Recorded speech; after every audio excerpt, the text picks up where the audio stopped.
No matter your scale, subject, or skill level, you're among fellow benchmates. Welcome to Beyond the Box Art, the Scale Modelers podcast.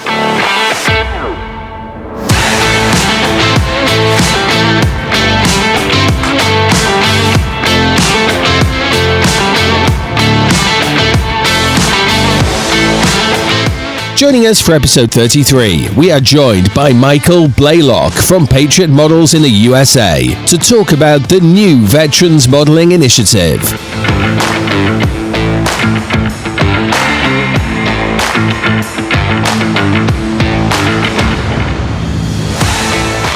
Your host, as usual, is Brownie, with his co-hosts Dan, Nevs, Balders, and Shane.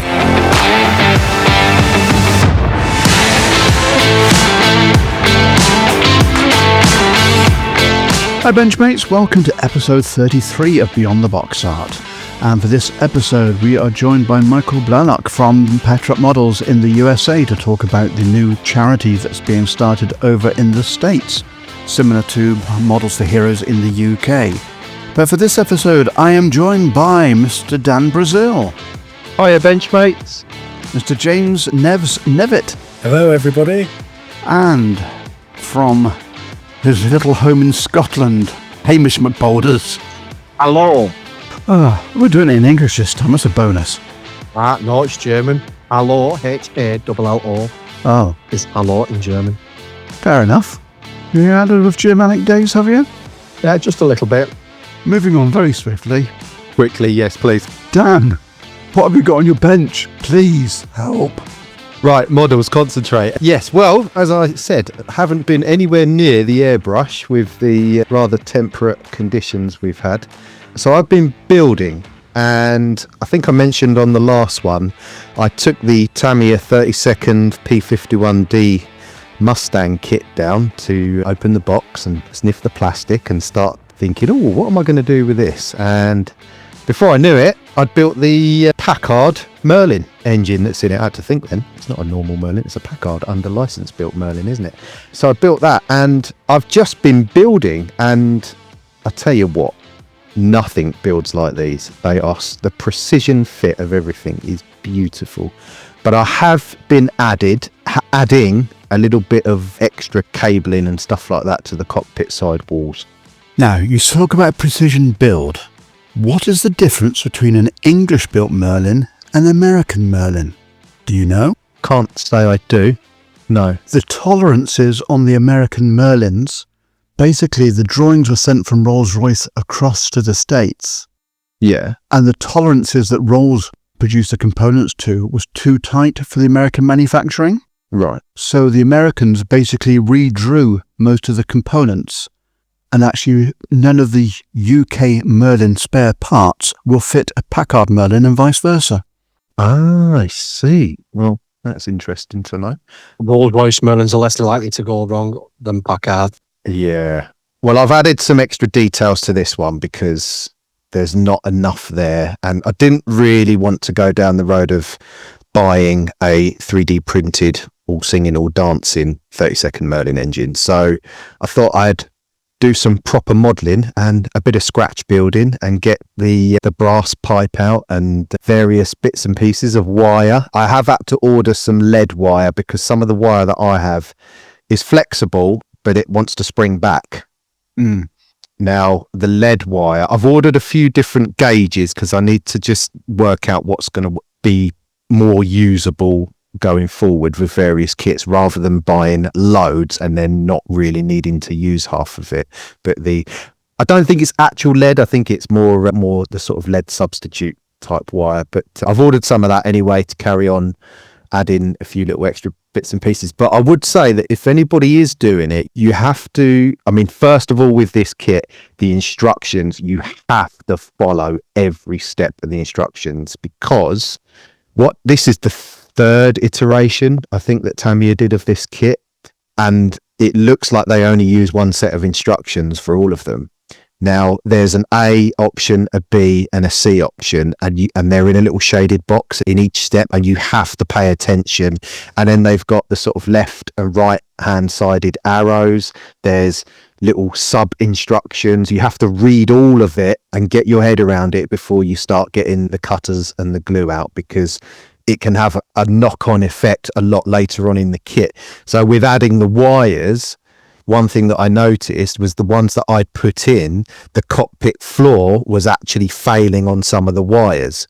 So I had to make sure that they were pushed up out of the way so that the cockpit floor will fit into those sections. And it's not a weekend build sort of Edward kit. You've just got to pay attention. But it's my first 32nd scale kit I've built, this one. So hopefully It won't be your last. I don't think it will be by the new Edward. Sorry, I'm trying to get my head around it. The Royal class. P51B that's coming out, the Royal class. Yep, that's on the list. Which lead wire did you order, Dan? I've ordered a meter cutting of it from eBay. I've got the art scale stuff. Right. Okay. And that ranges from like 0.1 up to like millimeter. And it's Yes. really good for doing all the cabling. Yes. And it takes paint superbly. Oh, does it? Absolutely. The art scale stuff takes paint because obviously it's metal. So when you're airbrushing, you expect, especially with brass, like if you've got brass gun barrels and that, when you spray it, if you knock it, because the paint's not etched into it, obviously you have to be careful. But that is just so forgiving that you can literally just airbrush all your colour of your cables. Yeah. I'll be honest with you, as a belt and braces approach, I'd probably just etch prime it all anyway. Even it doesn't hurt to just prime the whole lot, whether you think you're going to need it or not, you know. No. So yeah, I know Brownie. I think was it you that mentioned SMS do a etch primer? They do an etch, yes, and it will actually do resin, metal and plastic. And it's a clear liquid. And as I said to you at the time, just put a spot of black in with the clear, just so you can see where you've been. But if you put that on the metal before you paint, it will be fine. Okay. The only thing that concerns me about this kit is the rubber wheels. Perfectly fine rubber. They do not degrade. They don't go gungy, because I know that the old 70s, like for example the LRDG Chevy kit, I've had a few of them over the years, and some of the older ones, when you buy them, you always check the wheels and they've gone slimy where they've started to degrade. Oil started coming out. Yeah, I would assume that this is a lot more modern rubber in these kits, so hopefully it won't degrade.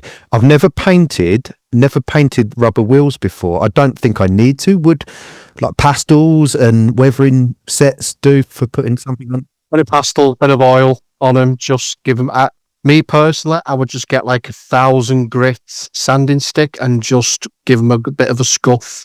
Bit of a rough, yeah. Because they're too smooth. If you look at rubber tyres, when, you know, especially coming into landing and stuff like that, there'll be quite a bit of scuffing on the central tread. But failing that, if you don't want to use them, Edward do some lovely resin wheels. Yeah, I think there's quite a few. I think Barracuda, Edward, I think ResKit. I'm sure ResKit do some. I think there's loads. ASK, I think, do some as well, but ASK do some as well. yeah. A Question. What type of tread have you got on those tyres? I think they're the crosshatch. Okay, so you've got grass tyres. Yeah, so they're like that. Yeah. So you've got almost a diamond pattern on them. That's it. If you've got an aircraft that's operating from an airfield with a tarmac runway, you'll just have the concentric circles going around. Ah, okay. If it's operating from a grass runway, you'll have the crosshatch or the square.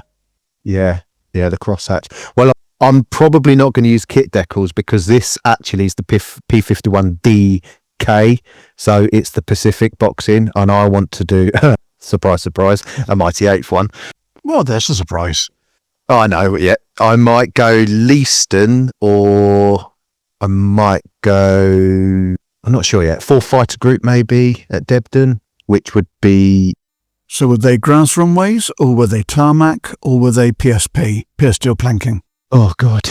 Or I could do Bottisham, because Bottisham was Mustangs, but Bottisham did have PSP because the Thunderbolts that were there, they're nearly 7 ton all up weight, aren't they? Yeah. And when we went there to visit, the chap said, well, that's where the runway was over there, and it's now woods, because one of the major A roads crosses it.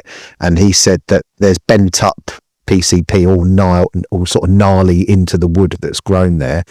Yeah.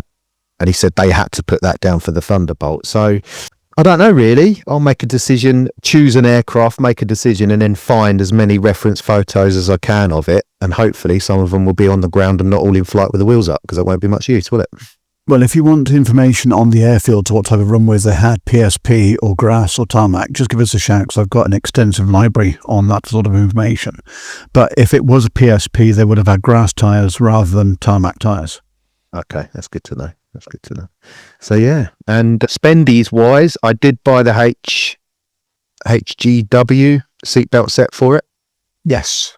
Is it HGW? The fabric seatbelts, because the only thing I'll say is Tamiya photo etch is a bit like sheet steel. It's really, really thick, and I don't like the seatbelts in it anyway. They're a bit one-dimensional. So I have got HGW seatbelt set coming for it, and you get 2 in there, so I can use them on another potential P51 Mustang project. And I've also bought, now these were second hand, but they came as a pair, the Sam Publications guide part 1 and part 2 on the Allison engine Mustangs and the Merlin powered, both by Malcolm V. Lowe. And the Allison one is book number 21 from Sam Publications, P51 Mustang, and the second one is number 24. I'll be honest with you, I'm probably never going to need any other books on the Mustang.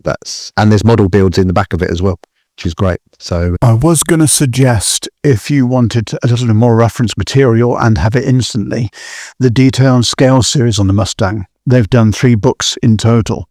yeah, The latest version on the version that you're actually building, which includes was it the K? D. D and...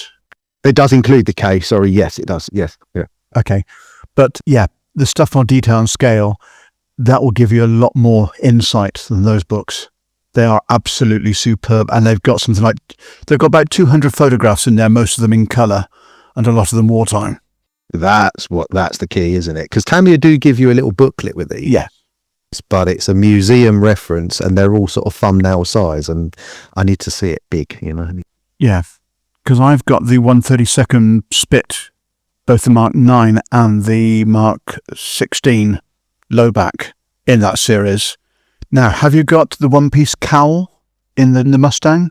No, it's the magnetic system on the Mustang. Okay. Which is why the build has got to be bang on, because the tolerances of those, Yeah. they're gossamer thin panels. If any of it's slightly out, then they're not going to fit properly. So I've got to get it bang on. But I mean, it says Tamiya on the box. So far, it's built beautifully. I'm very, very happy with it. But it's a natural metal finish that you're looking for. I have, yeah, but remember, I stocked up a while ago on my favourite Mr. Super Metallic 2s. I've got the whole range, so I will do some testing on those. Good point. I'm going to test under black gloss. Mm-hmm. I've also got Mr. Rapid Thinner. Yeah. For doing metallics. I mean, I wouldn't dare do any of it in this weather, because I'm nowhere near that stage yet, because it would turn into sandpaper, I think, by the time the paint hits it. Oh, it'll be rough. Yeah, it would be. Yeah. So, but the Rapid Thinner it almost helps the particles, the metallic particles. It makes them stand up, so to speak, rather than sort of going flat. So for the chromes and the more brighter metal finishes, you get more of the brightness in them. But yeah, I'm using only one airbrush for that. My dog rough airbrush that I've got. I wouldn't put any metallics in my nice ones. Can I make a recommendation? Yes, mate. Get Tamiya LP 72 mica silver, and trust me, you'll thank me later. Oh, really? Okay. Because that is airframe aluminium. Oh, is it? Tamiya do rattle can of airframe aluminium. Obviously, you don't like to use rattle cans. I don't like to use rattle cans. No. But when they brought out the LP range, they have done mica silver, which is airframe aluminium. Yeah, because I don't really want to faff around with trying to decant a rattle can and wait for it to off gas. No, I don't. Yeah. LP72, mica silver, and LP48, which is called sparkling silver, which gives you that chrominess. So underneath, the best in here where the supercharger intake is generally a bit shinier than I can't find the Mustang that I did because it's really annoying me. And I've done it with that, done all the bits, and then airframe aluminium the wings, and then flat them off, and then gloss black the fuselage and go over with mica silver, and it just pops. Gives you all your rivet detail, your panel lines. Yeah. But it's worth just have a bit of a test. Just get plastic spoons are your best friend. Spray it gloss black, leave it, and go over with. Yeah, I mean, in this case, I wouldn't just hose it on. I do that quite often with kits. I just go, let's just get the thing painted and see how it comes out. But because these are quite special, aren't they? And they're not cheap. And I think it's worth just having just a test, just to see what you think is going to be the best outcome for getting, hopefully, a fairly decent model out of it. Okay, so other than the books, any other spends? No, mate, no, that's it at the moment. Fair enough. Okay then, moving on. Nevs. Other than obviously a lot of tequila, what have you been buying recently? Oh, starting with purchases now. Okay, so literally just before we came on, so when I was at the Shropshire Expo at the weekend, I didn't buy anything for me, which was very good. There was very limited traders apart from myself there, to be fair. Oh. There was a couple of others, one of whom I don't go near with a barge pole, but I won't get into that. But Well, that's narrowed it down if there's only a couple of traders there. there was, funnily enough, King Kit were there though. And I spoke to Andy, the owner of King Kit, and he's such a nice chap.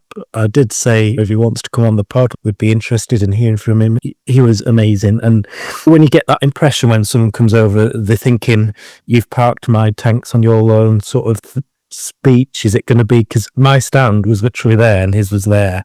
So I thought, is he going to be trying to push his chest out a bit? But he was so friendly, really just there to give advice. So the long story of that is that I've just put my order in with King Kit because they do the second-hand stuff. So I told him, and I said, oh, you're King Kit. I said, I've been waiting to finally see you at a show, and they'll never do Telford, but they do the Shropshire one. So they had their stand. I didn't buy anything off the stand, but like I say, that I've placed a very nautical order with them because they have all of the scrapyard stuff, which is essentially like just ship parts that people don't want. There's parts missing, whatever it is, which would be great for scratch building. And then they have a few German destroyers lying around, which, especially the way that Dragon has gone, if you want a Dragon kit, now's the time to try and snap them up. I feel like the second Jurassic World film where they're going extinct and you're trying to save them.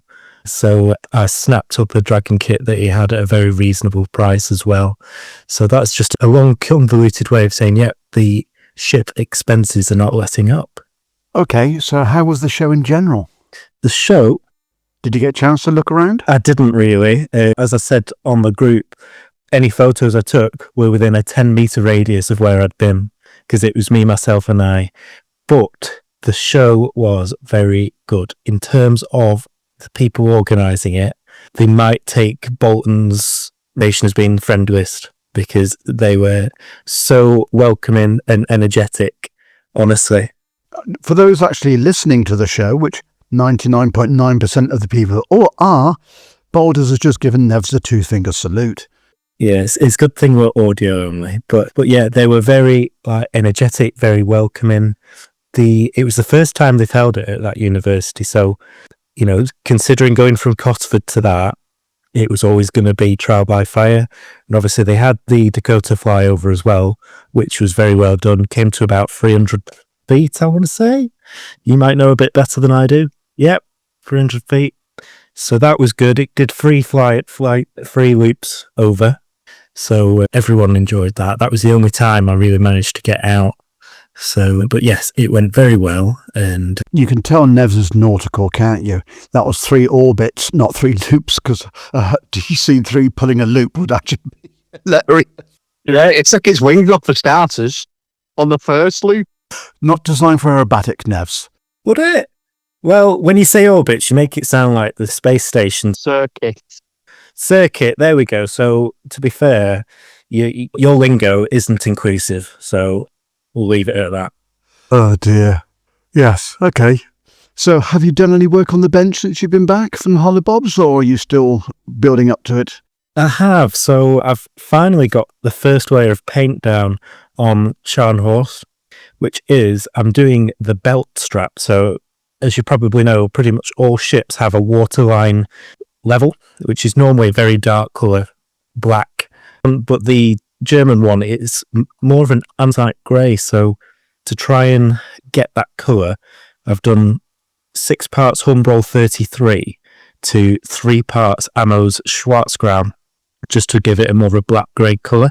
And then I've washed it over with the glaze of Humbrol 241, which I like to use for propeller hubs of all things when you're doing Laffer aircraft, because it's like a black greeny colour, because obviously their propeller hubs weren't black, they were this off black greeny colour. So I've used that, and I did the Nassau as well. But to be honest, even with us extending the deadline at Bolton to have our builds done, this still isn't anywhere near done, and it is a bit disheartening, because you're like, this was your one chance to get it done. But like I said to the guys in the committee the other night, these Flyhawk kits, they are honestly the Swiss watches of the modelling world. You don't realise how much goes into them.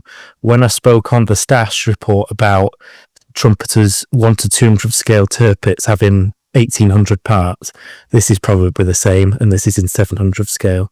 So I don't want to rush it. Part of me is, I don't want to say lost interest, because I've not, but wants to put it on the back burner and just get a little plane or something. I'm open to suggestions for what to do to get my mojo back. I still love it, still love the subject, still want it done, but I'm a bit like, maybe I need to take the foot off the pedal a little bit, otherwise it's just going to go straight out of the window.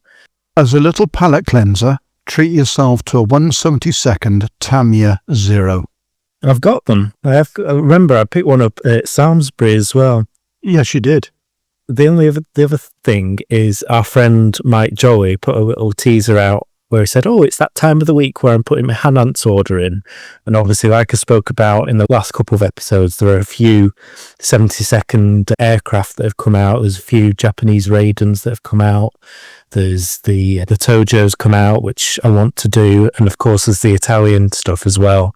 So it might just tempt me to put the order in and say, right, I'll unbox one of those. Okay. Well, I haven't done any building whatsoever due to A, the temperature, and B, unfortunately, 1-to-1 scale life, as Dan would say. But one thing I have bought, or placed an order for, is a couple of bottles of VMS liquid. I've bought the Transper Fix 6K to adhere canopies to models, and a bottle of the Universal Weathering Carrier Light Type. Now, the Universal Weathering Carrier will take away any spill of the adhesive that goes onto your clear perspex, which is what the other glue is designed for, and leave absolutely no residue and not damage the perspex in any way whatsoever. And this comes on the back of a night shift video, because he's just done himself a B2 Spirit, and it filled the cracks around the edge of the perspex. In the case of this, is a handy little tip. So thanks, night shift. Yes, bought myself a couple of bottles of literally adhesive and cleaner, but that's the one thing I've been stopping me finishing off my Airfix hands, and was the fact of securing the perspex in and cocking up putting glue on it. With this stuff, I think the solution is there. Or clear resin glue. I looked at clear resin glue, but it's just because the way the perspex is on the Anson, it's so long, and trying to hold it in place to actually get it to actually go without it wicking anywhere. This stuff will literally paint it on, wait for it to dry, take off the excess, job done. So that's the route I'm going to go with it, and hopefully get the Anson across the line. I do think we could do with having a resource bank on the website, because if you go back to, I don't know about episode 1, but even the very first episodes when we're getting guests on or whoever it is, everyone has got one product that they recommend. So last week, it was John Bryan. I'm thinking Byron's Burgers. John Bryan. Yeah, but he had some margaritas while he was in Mexico. Bloody hell. John Bryan was recommending the glue that he was using. So when we were there, I did put a note into Google, but I think if we made a little resource bank, Yeah. everything that looks like glass was one that we had last year, I remember. Mm. But to be fair, based on this podcast, every second product that we recommend would be Boulder's resin glue. What? He's obviously got shares. But I'll tell you what, little task, Luke, you go and find all the products that have been recommended, and I'll do the page and get a resource page up. I thought I better not have a monopoly because the page could just be a link to my website and I could just start selling them. But Yeah. I think that's a bit cheeky. Well, how about sponsored by Pond Stones? Yeah. There you go. I'll send you the invoice. Now, just send us the list of the components or the items to go in there, and I will get the page sorted. Because we've obviously just added the new Ukraine page for our Ukraine initiative, community initiative. So that's in there. Is it even... So that's www.beyondtheboxart.com/Ukraine. And there are another couple of companies which are in the bank on the verge of coming on.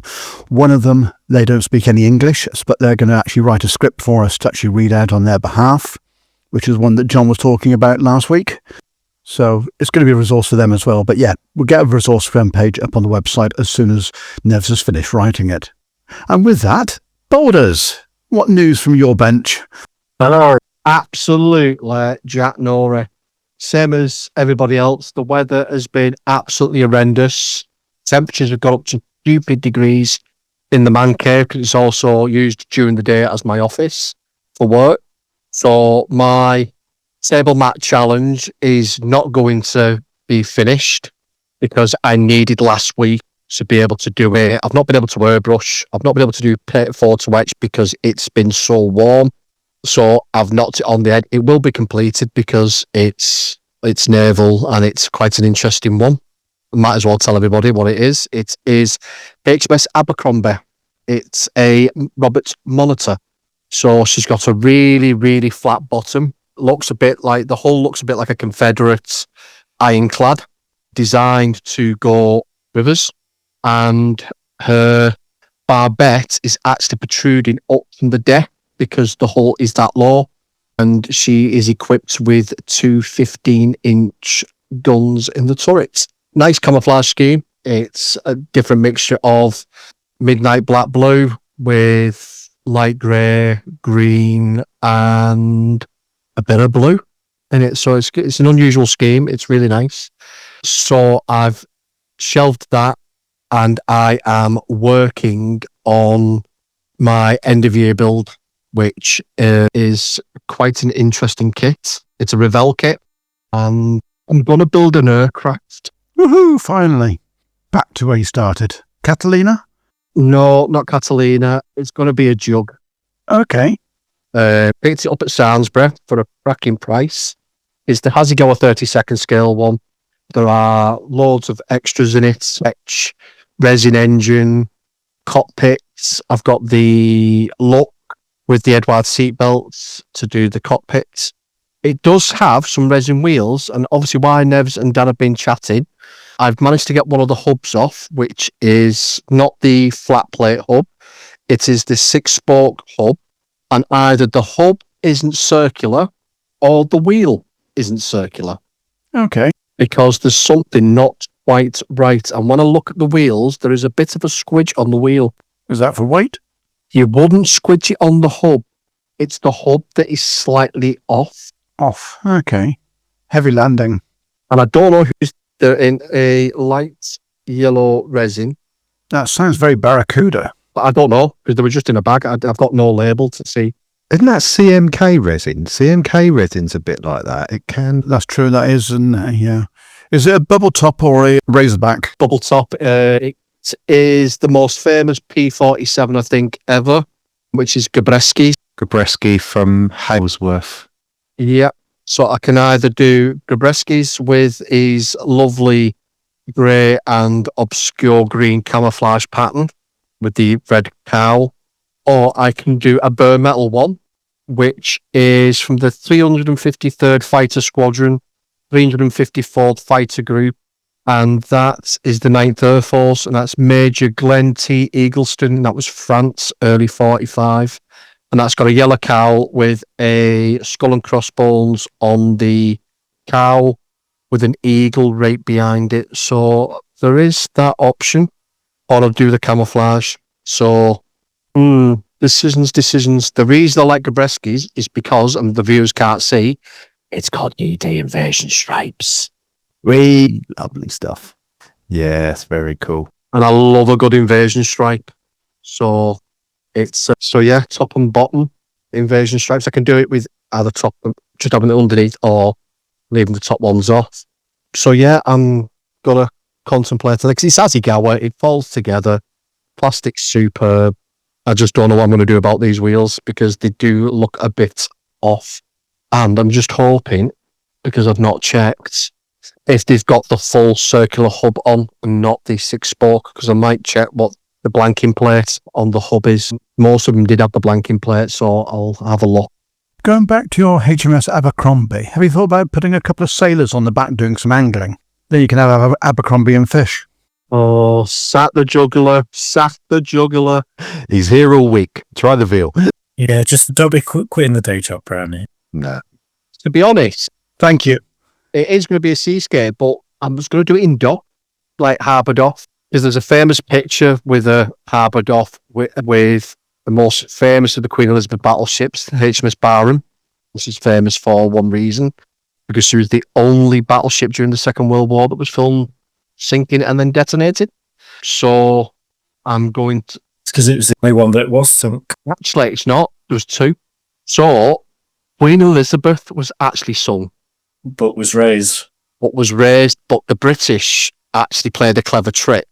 And because she'd sank in shallow water and the Italians were doing her recce, they actually, even though she was like sunk and she was at the bottom of the harbour, they had Royal Navy sailors still doing day-to-day tasks. So whilst they were doing and camouflaging that she'd been sunk to the Italians, there was divers underneath actually patch plating and everything else to refloat her. And then obviously she was then sent to the US to be refitted. Okay. So a bit of useless information for you. Every little bit of information is a little nugget we didn't know before. So, have you been spending any cash? Not on models, no. Other things, yeah, but not on models. On the fish? Another expensive hobby. Yes, you said last time. Okay. You are looking a bit coy about that. Jesus. Oh, I'm on fire this evening. It's a bit, isn't it? Yeah. Anyway, with that, I think we'll actually take a short break and we'll have our first guest slot talking about Scale Scotland after we come back.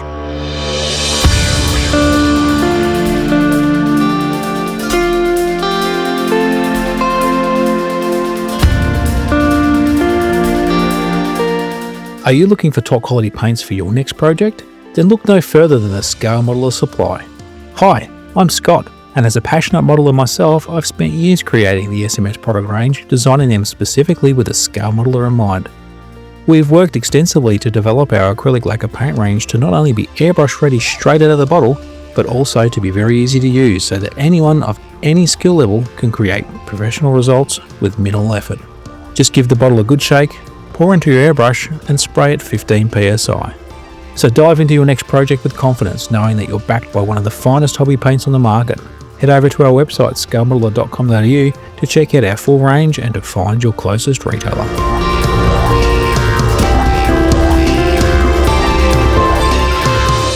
So we are joined by Andy Canning from Scale Scotland, Edinburgh, with the upcoming show this September.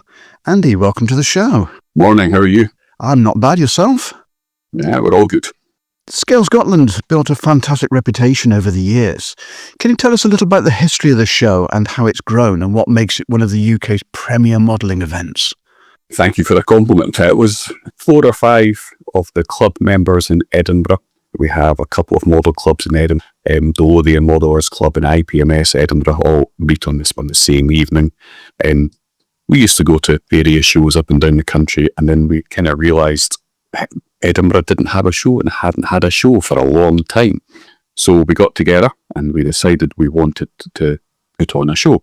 So we paused, and then for the first year, we went to half a dozen 7, 8 shows up and down the country, from the Nationals in Telford, Darlington, the Northern Model Show, Newcastle, Glasgow, Aberdeen, everywhere. And all we did, other than enjoy ourselves at the show, have a good time, was note down what we liked and what we didn't like. And then tried to put all the things that we liked together and look at what we would want in a show. And that would be enough space to walk around, great trade, because we believe a lot of people come for the trade, what's going to be there.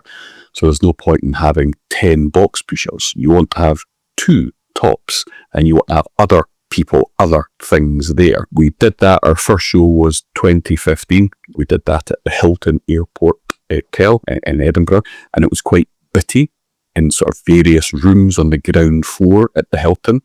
But we did that for 2 or 3 years there. Learned every year in terms of treat the trade correctly, be square with them. There are a lot of shows who just treat them as cash cows, and we don't. We look after them to our best of our ability. That probably shows in one of my biggest mistakes in the first show. So go back to 2015. We're in the midst of organising the show. We get to the day of the show. We've been all in at 7 a.m, getting things set up. 8:30, I decide I'm hungry. So I say to the lad who's helping us at the hotel, any chance of some bacon rolls? We get a dozen bacon rolls for the boys. He's like, no problem at all, leave that with me. Off he goes. 10 minutes later, comes back with a tray of bacon rolls. And you could see people's faces light up. All the trays. So I was actually, you know what? Go and get me 50. We'll cover the cost. And so we got the bacon rolls out to all the trade. The goodwill that bought us was unbelievable. So much. If we don't do bacon rolls now, or sliced sausage, square sausage, Scottish sausage, people are asking questions. So we've gone out of our way in that respect. We'll look after the trade. We've tried to keep the gate relatively sensible. Under 16s are free. And my mum back in the day did question me and say, well, hang on, OEs should be free. I was like, Mum, if OEs were free, we wouldn't have any money coming in at the gate. It's an old hobby. We need to encourage. The old guys are building models. It's the young people we need to encourage in. We actively reached out to Air Cadets, Army Cadets, all this kind of thing, just to try and get people coming through the door, because the more people we believed we could put across the club stands, the trade stands, the competition, the more it would help us. The last few years, Wonderland in Edinburgh, model shop where I used to work a long time ago, have been terrific with us. Ian gives us a couple of 100 free kits for every show, and his only mandate behind it is that it goes to the juniors. He's a switched on guy, good businessman, and the ethos was very simple. If the kid buys the kit or has the kit, he'll need glue and paint. So the chances are and so it's just common sense, like link selling. So it's worked well. We ask for feedback from the clubs and the trade at each show, and have always done, and we've tried to act on it. So it could be something about space between the tables, space behind the tables, especially with the clubs when they want enough space to sit and to be able to spread out. Table depth, size. We looked at the shows, especially in Europe, who I believe lead the way with shows. Moson-K, SMK, these are unbelievable shows. And one thing we picked up was table heights.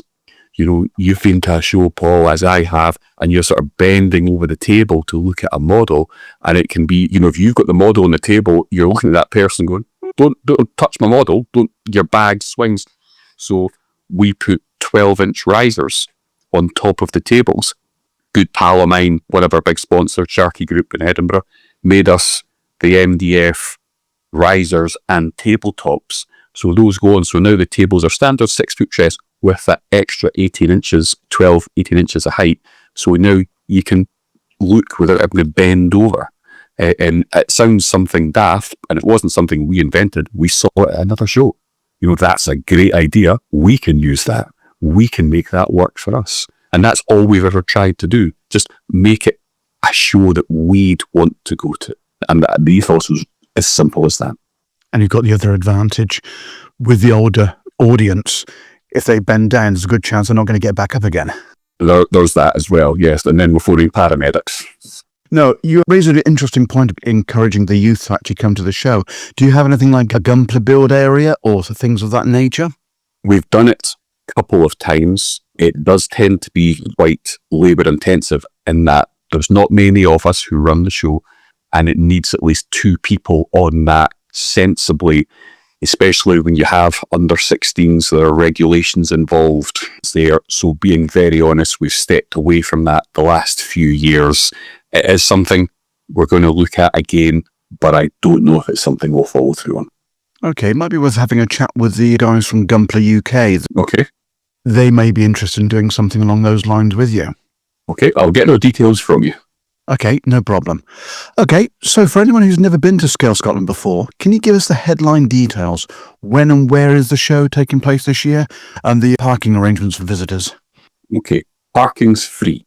That's something we'd always wanted to make sure. That there are lots of shows, or there have been some shows, in town centres and that. And if you can't park, I think it puts so many people off. And if you can keep costs down for people, if there's more money in their pockets, then naturally they're going to go to, that show where they've got more money to spend.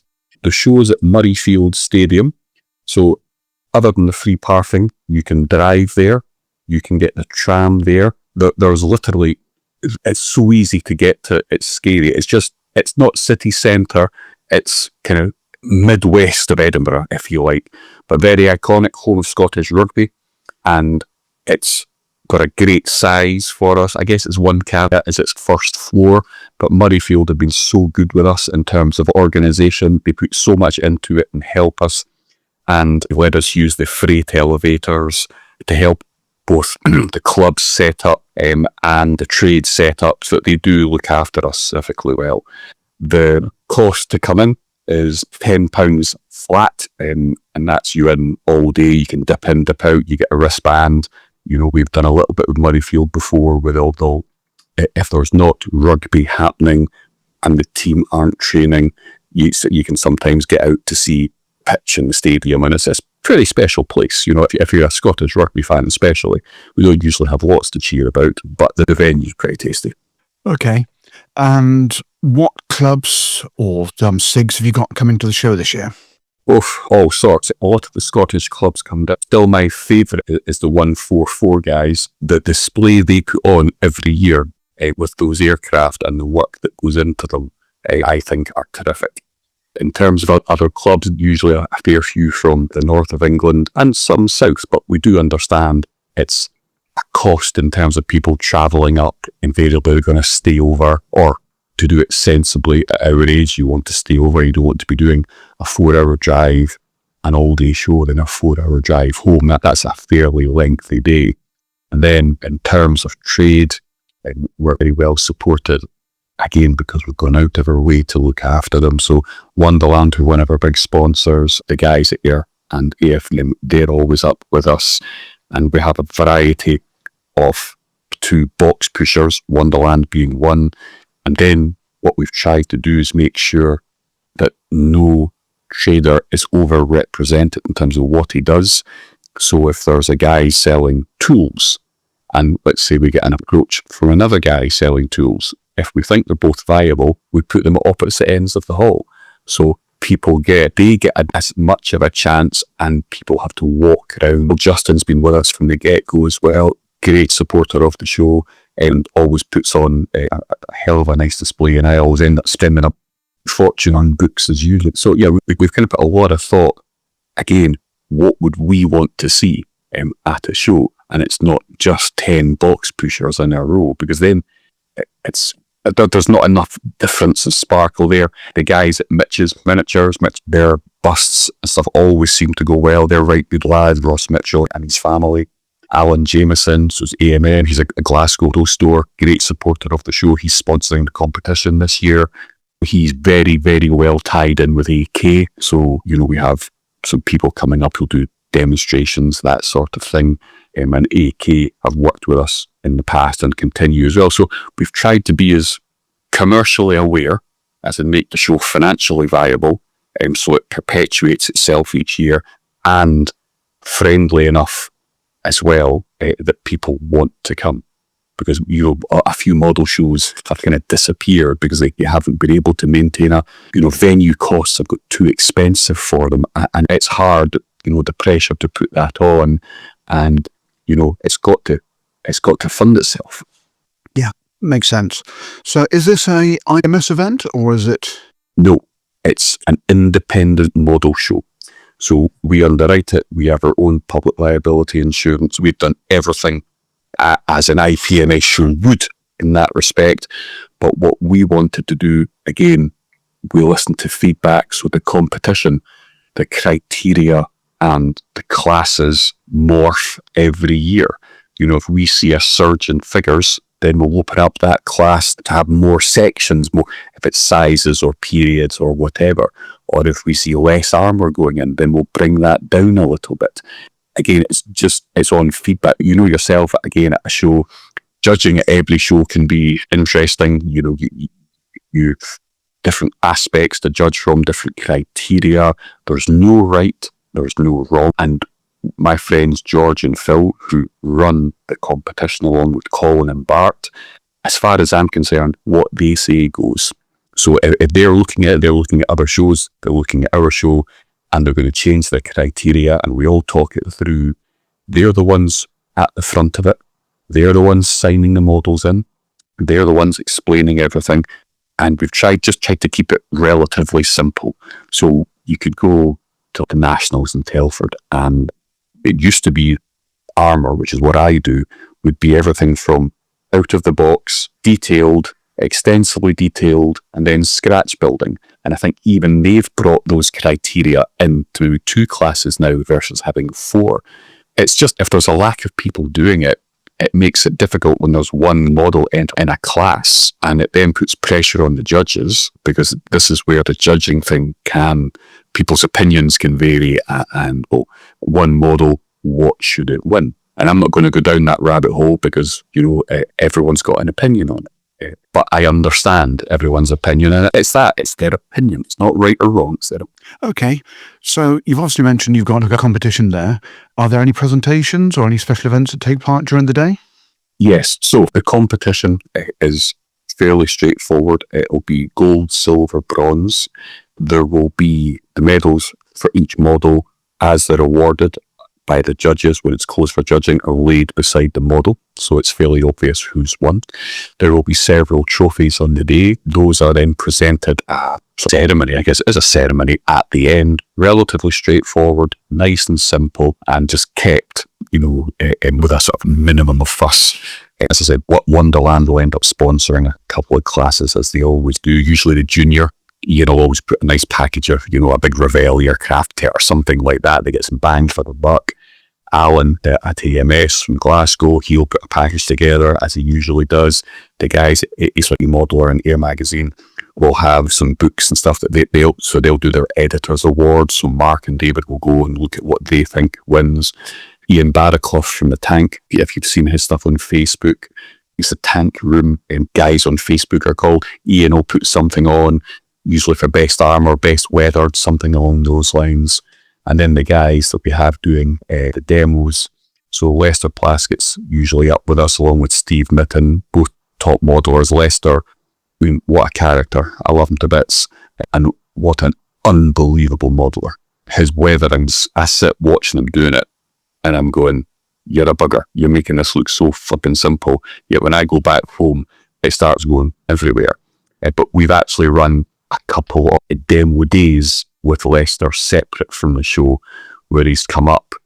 We've organised a venue through my work, and we've had 30 or 40 of us as a workshop with Lester, and he's a terrific teacher because he likes imparting his knowledge. He's not one of these guys who keeps his arm around it, doesn't tell you what he does, and makes it a big secret. He shows you each and every stage, and every time all of us get that little bit of revelation. And as you know, seeing something done in front of you, actually demonstrated, magazines are great, I buy enough of them, but seeing it physically done, that's what does it for me. And Lester's there all day, working away, beavering away, along with Steve. Steve also does those strange models, aircraft, really weird things. You know, if it's not got wheels and tracks, I don't know, I'm just not there. And that ends the own conversation. So Steve works really well there, and we've actually got a couple of guys from AK coming over this year as well, along with Leicester. So we've had to expand our demo section, which I'm delighted to have the product, but made a bit of an adjustment in terms of the top end of one of the halls. So Leicester will have even more space along with the guys from AK and Steve to help people. You know, that was the original idea. We've also, in previous years, when Christoph Pulinix used to work with AK, Christoph's been over a few times. His friend Herman, who's the quietest, gentlest, loveliest guy, and one of the most unassuming guys you'll ever meet, and what an unbelievable modeler he is. Adam Weller's been over a couple of years. He's a top lad, obviously a very, very good modeler as well. And the key to all those guys for us was the intros we got from Alan Jameson and David Parker. These were the friends of these guys, and they got us the intros, and they were more than happy to come and work with us. And I think because we feed them well, a munchie box, which is chips, kebabs, and all sorts of nonsense, they're delighted to come back each year. We're fortunate in that respect because we've tried to be square from the get-go. People want to come to the show and work with us. Fair enough. And does the munchie box include a deep fried Mars bar? It can do. It's an added extra. There is a cost to that, though. Usually a penny. Gotcha. Okay, so what is the date for the show? 5th of September. Saturday, the 5th of September. Just a one-day show? One day. We've deliberately kept it a one day. We've looked and talked about expanding it, but we're content that we can make it work in one day and not have that hangover feeling that you can see at some shows that the second day is almost an afterthought, and we desperately wanted to avoid that. Okay, and this may sound like a really silly question, but for those that with electric cars these days, have you got the ability to charge at your venue? Murrayfield has charging points. Okay, so finally, if someone is still undecided about making the trip up north, what's your message to them? Why should people put Scale Scotland in the diary and head north for the promises of a fantastic weekend of scale modelling? Ask around, go into forums, speak to the clubs, if you're part of a club or know the clubs that have come up, and ask how we treat people. Ask how square we are. We have a competition which every year seems to get bigger and bigger and bigger. If I recall correctly, we were north of 400 entries last year. We run at 30 to 35 clubs. There's 20 trade coming in. There's lots of space. You can park for free. If you're very clever and have a significant other, Edinburgh's a great city. And it's just off city centre, so you can park. He, she, they can jump on a tram, go into the city centre, have a good look around, go and see things while you're looking at plastic things with your holy jumper on. There's everything to do, so you're catered for. We've got a friend of ours at Red Zebra, the great couple that come join us every year, and they make a weekend of it. Similarly, Hawk Miniatures, I know they came up, they hire a camper, and it's part of their holiday. And that's the trade thinking about it. So, it's a good show. It's not the biggest. It's never wanted to be the biggest. We've just tried to be a quality show. I think one of the things, stepping back a little bit, that we looked at, if you'd go to a model show and you see trestle tables, and it just looked a bit, second hand. So we decided we would cover all the trestle tables, whether it's club or trade, in white linen. And the difference that made walking in, you walked in and it's all white, nicely presented. We went to another contact of mine and had signs made that we were able to hang up. These venues have relatively low ceilings, sort of spring-loaded signs. So when you go in and you're looking for a trader, all you've got to do is look up, because every one of them has a sign above their spot. And it was just those little things that we saw elsewhere at other shows that we've brought all together. And it's just to give it that feeling of professionalism and quality. Andy, thank you very much for your time. It sounds like a fantastic show, and I'm just desperately looking at my diary to see if I can actually make it up there this year. Fingers crossed, I will try and make the journey north of the border. You do that and you'll be well looked after. Fantastic. Andy, thank you very much. I hope to speak to you again soon. And if not, I'll see you at Telford if it all goes pear-shaped for the event for myself. Thank you. Take care. Okay, cheers.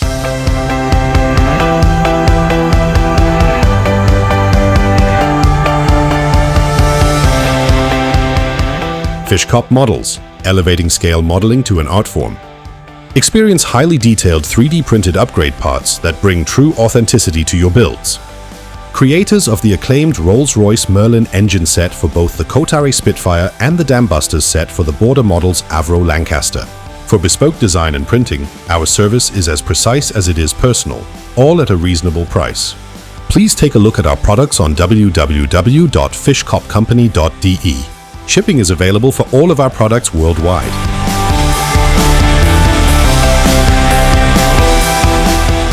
Beyond the Box Art is proudly supported by Ammo, by Mig Jimenez, the Scale Modelers Supply Guideline Publications, Phase Hanger Resin Accessories, and Fishcop Model Company. It's time once again for the Stash Inflation Report, where manufacturers compete to separate Benchmates from their money, one irresistible release at a time. Right then, Benchmates, it's time to check the structural integrity of the stash shelves once again, because the manufacturers have been busy announcing yet more aircraft kits that none of us need, but several of us will inevitably buy. And we'll start this week with A&A Models, who have announced the upcoming new tool, Republic XP72 in 48 scale. The XP72 was developed from the P47 Thunderbolt and built around an enormous Pratt & Whitney R4360 Wasp major engine. The aim was to produce a fighter interceptor with considerably better speed and climb performance than the Thunderbolt. The prototype first flew in 44 and reportedly reached around 490 miles per hour during testing. Despite its impressive performance and proposed heavy armaments, the XP-72 never saw production, with the arrival of the jet aircraft and the approaching end of the Second World War effectively bringing the development to an end. A&A Models will be releasing these kits in two separate boxings. Kit number 4816 will feature 4-bladed propeller version, while kit number 4817 will represent the aircraft fitted with the contra-rotated propeller arrangement. At the moment, further details of the kits and photographs of the contents have yet to be released, but it's certainly an interesting choice as subject and another welcome addition for anyone with an interest in experimental American aircraft. Moving on, Andrami Models have announced an absolute avalanche of new aircraft kits across 3 different scales. Starting in 1 to 72nd scale, we have 2 versions of the Curtiss SB-2C Helldiver. There is the SB-2C3 Helldiver, followed by the later SB-2C4. Also joining the 72nd ranges is the de Havilland Sea Vampire F-20 and the Curtiss A25A5 CS Shrike.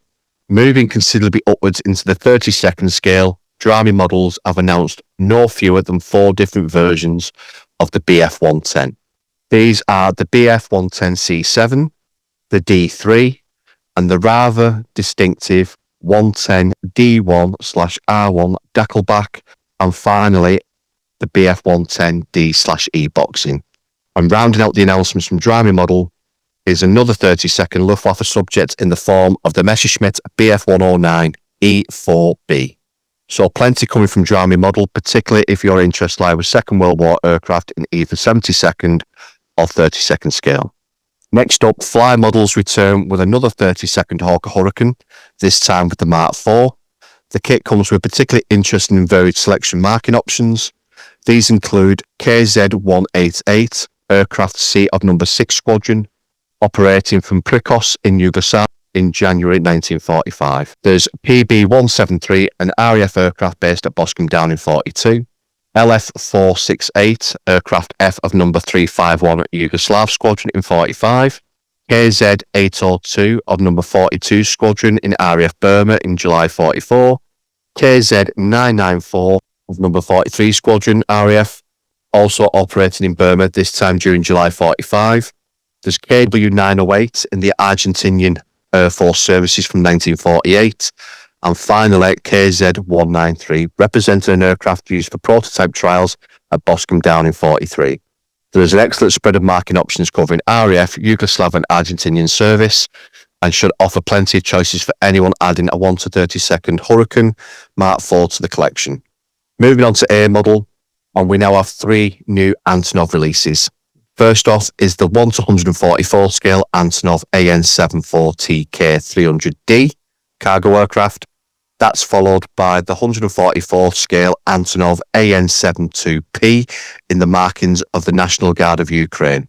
And finally moving up to scale 172nd, there is an Antonov AN-28 drone killer.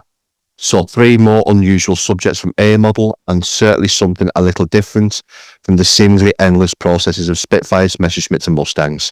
Next, Avis models are releasing a Messerschmitt M23B in 72nd scale. It's a considerably smaller and more delicate subject than some of other releases this week, and should appeal to modelers interested in interwar and civil aviation. So better scale models are also bringing us something unusual, with the Swedish Melissa 01 coming in 48 scale. Again, it's not exactly an aircraft that appears regular in mainstream kit catalogues, so this should be an interesting release for anyone looking for something a little more obscure for the display cabinet. Moving back to rather more familiar territory, Corvette are releasing 2 Orca Hurricanes in 32nd scale. The first is the Orca Hurricane Mark II-A, followed by the Hurricane Mark II-B.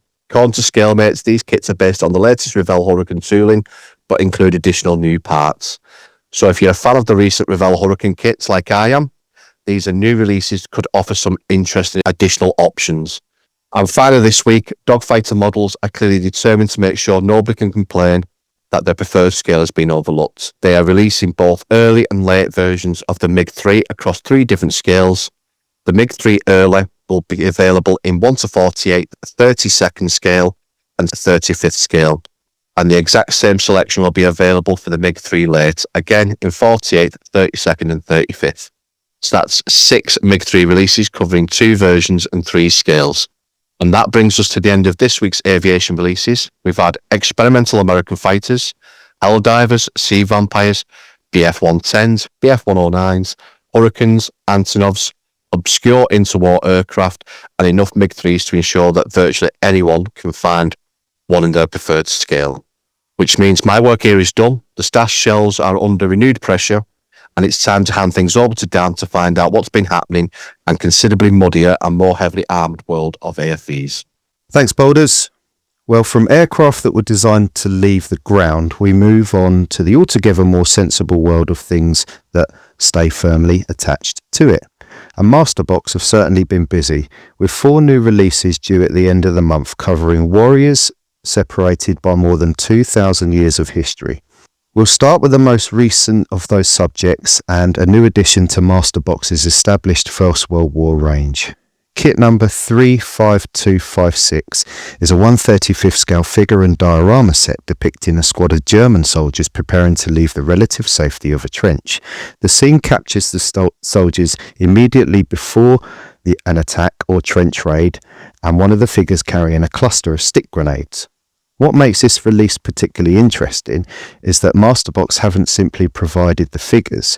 Inside the box there are 4 plastic sprues, one containing the figures themselves, another provides the weapons and equipment, while the remaining sprues contain the components needed to construct the trench section.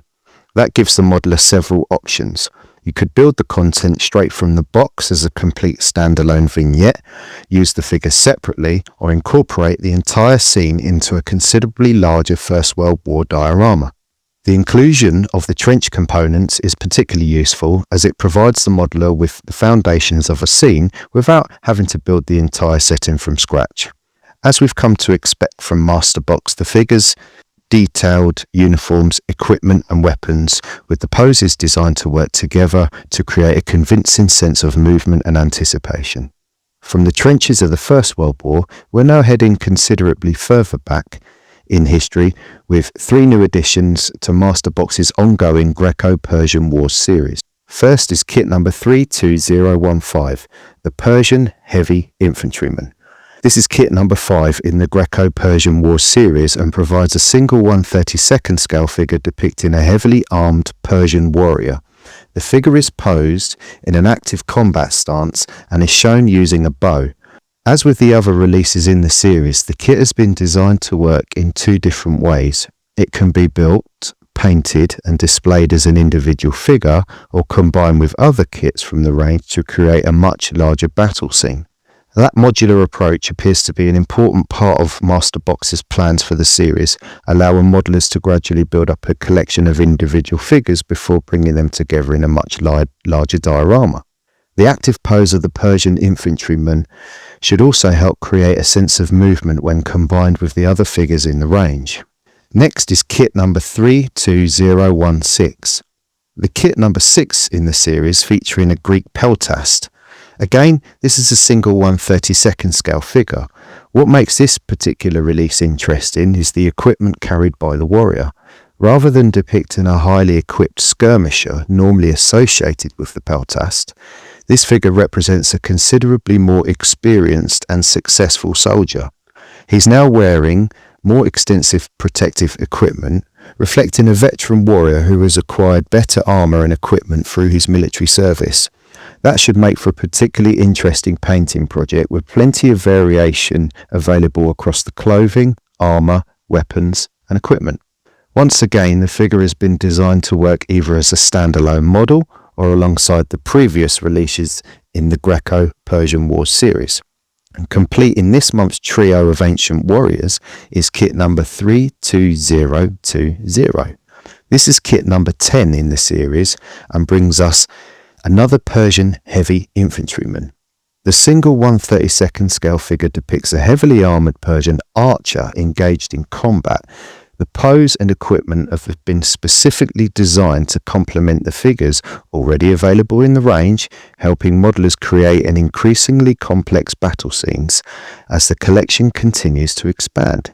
As with the other releases, the figure can be equally well built and displayed as a standalone model.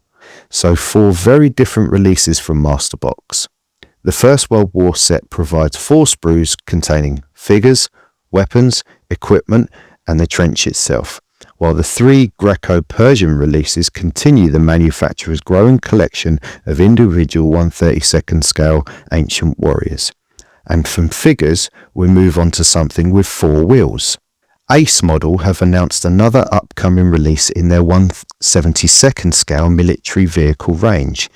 Kit number 72471 is the all-wheel drive LKW half-ton GL Type 461.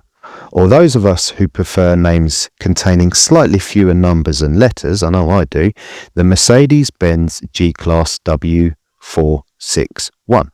The 461 was the more utilitarian approach and professional branch of the G-Class family and was produced between 1992 and 2022. While the better-known W463 increasingly concentrated on the luxury civilian market, the 461 was intended primarily for military, government and heavy-duty industrial use. In military service, the vehicle was sometimes known as the Wolf. The 461 succeeded the original 460 and retained much of the rugged bodywork and simplified interior of its predecessor, while incorporating more modern powertrains. Ace Model's new kit will represent the vehicle in 1/72 scale and joins the company's already extensive catalogue of smaller scale military and utility vehicles. At the moment, the kit is listed as coming soon, so we're still waiting for more detailed information about the exact contents of the box, marking options and specific configuration represented. But it's another useful modern military vehicle subject, particularly for 1/72 scale modelers looking to add something a little different to a collection of a contemporary diorama. And that brings us to the end of this week's AFV and figure releases. We've travelled from the trenches of the First World War, back more than 2,000 years to the battlefields of the Greco-Persian Wars, and then returned to the modern era with a German military vehicle, which by the standards of the Stash Inflation Report is actually a remarkably efficient journey through history. And now it's time to leave dry land behind altogether and hand things over to Nevs to see what's been happening in the world of ships, boats and other things designed to remain on the correct side of the waterline. Over to you, Nevs. Thanks, Dan. This episode's naval releases cover 100 years of naval history, from the dreadnought race in the lead up to the First World War, through to modern guided missile destroyers. More importantly, they're subjects that haven't exactly been overdone, which is always refreshing to see. Let's cast off with Triumph Model, who have announced two particularly interesting releases in 1:700 scale. The first is HMS Unicorn. Unlike the fleet carriers that grab all the headlines, Unicorn spent much of her wartime career as what was known as an aircraft maintenance carrier. Commissioned in 1943, she combined the roles of aircraft transport, repair ship, and operational carrier, providing the British Pacific Fleet with something it desperately needed: a floating workshop capable of repairing and rebuilding damaged aircraft close to the front line. When we think about aircraft carriers, we naturally picture launches and recoveries, but every carrier air group generated an enormous maintenance burden. Aircraft could return with combat damage, engine wear out, or undercarriages collapsing during heavy landings and airframes requiring constant servicing. Rather than sending damaged aircraft all the way back to Britain, Unicorn could repair them in theatre, returning valuable aircraft to service in days rather than months. She proved particularly valuable during operations against Japan in 1945, supporting the British Pacific Fleet alongside the larger fleet carriers. Triumph's kit combines an injection moulded hull with modular 3D printed resin components and photo-etched details, giving modelers the best of several manufacturing technologies. At this stage, we don't yet know how much of the hangar deck will be represented internally, but even as a full hull display piece, HMS Unicorn fills a significant gap in Royal Navy collections. For fleet air arm enthusiasts, she's been along. Staying with Triumph, but moving back almost 30 years, we come to the German battlecruiser, SMS Moltke. This one's currently still at the CAD stage, with release expected during 2027. Moltke represents one of Imperial Germany's most important capital ships. Launched in 1910, she formed part of Kaiser Wilhelm II's ambitious naval expansion programme under Admiral Alfred von Tirpitz. Britain's revolutionary HMS Dreadnought had rendered virtually every existing battleship obsolete overnight, and Germany responded by rapidly building a fleet capable of challenging Royal Naval supremacy in the North Sea. Battle cruisers like Moltke sacrificed some armour protection in exchange for greater speed whilst retaining battleship-sized guns. Moltke saw extensive service throughout the First World War, participating in raids on the British coast, such as the Battle of Dogger Bank and, most famously, the Battle of Jutland in 1916. Remarkably, despite receiving numerous heavy shell hits during her career, she survived the war and was eventually scuttled at Scapa Flow in 1919 by her own crew to prevent the German fleet being divided amongst the victorious Allies. For anyone interested in the Kaiserliche Marine, this promises to be a very welcome addition. Moving forward into the interwar period, Trumpeter are finally releasing USS Langley, CV-1, in 1:700 scale. Now, this is a genuinely historic ship. Before there were Essex class carriers, before the Enterprise became famous in the Pacific, there was Langley. Originally built as the collier USS Jupiter, she was converted during the early 1920s into America's very first aircraft carrier. Looking at photographs today, she appears almost experimental, and in many ways she was. Her full-length wooden flight deck sat atop what was unmistakably a converted cargo ship, complete with an unusual appearance, that reflected just how new carrier aviation still was. Everything about Langley represented experimentation. Many of the procedures that later became standard aboard the Yorktowns and the Essexes were first tested aboard Langley. Although she had been converted into a seaplane tender by the time America entered the Second World War, her contribution to naval aviation simply cannot be overstated.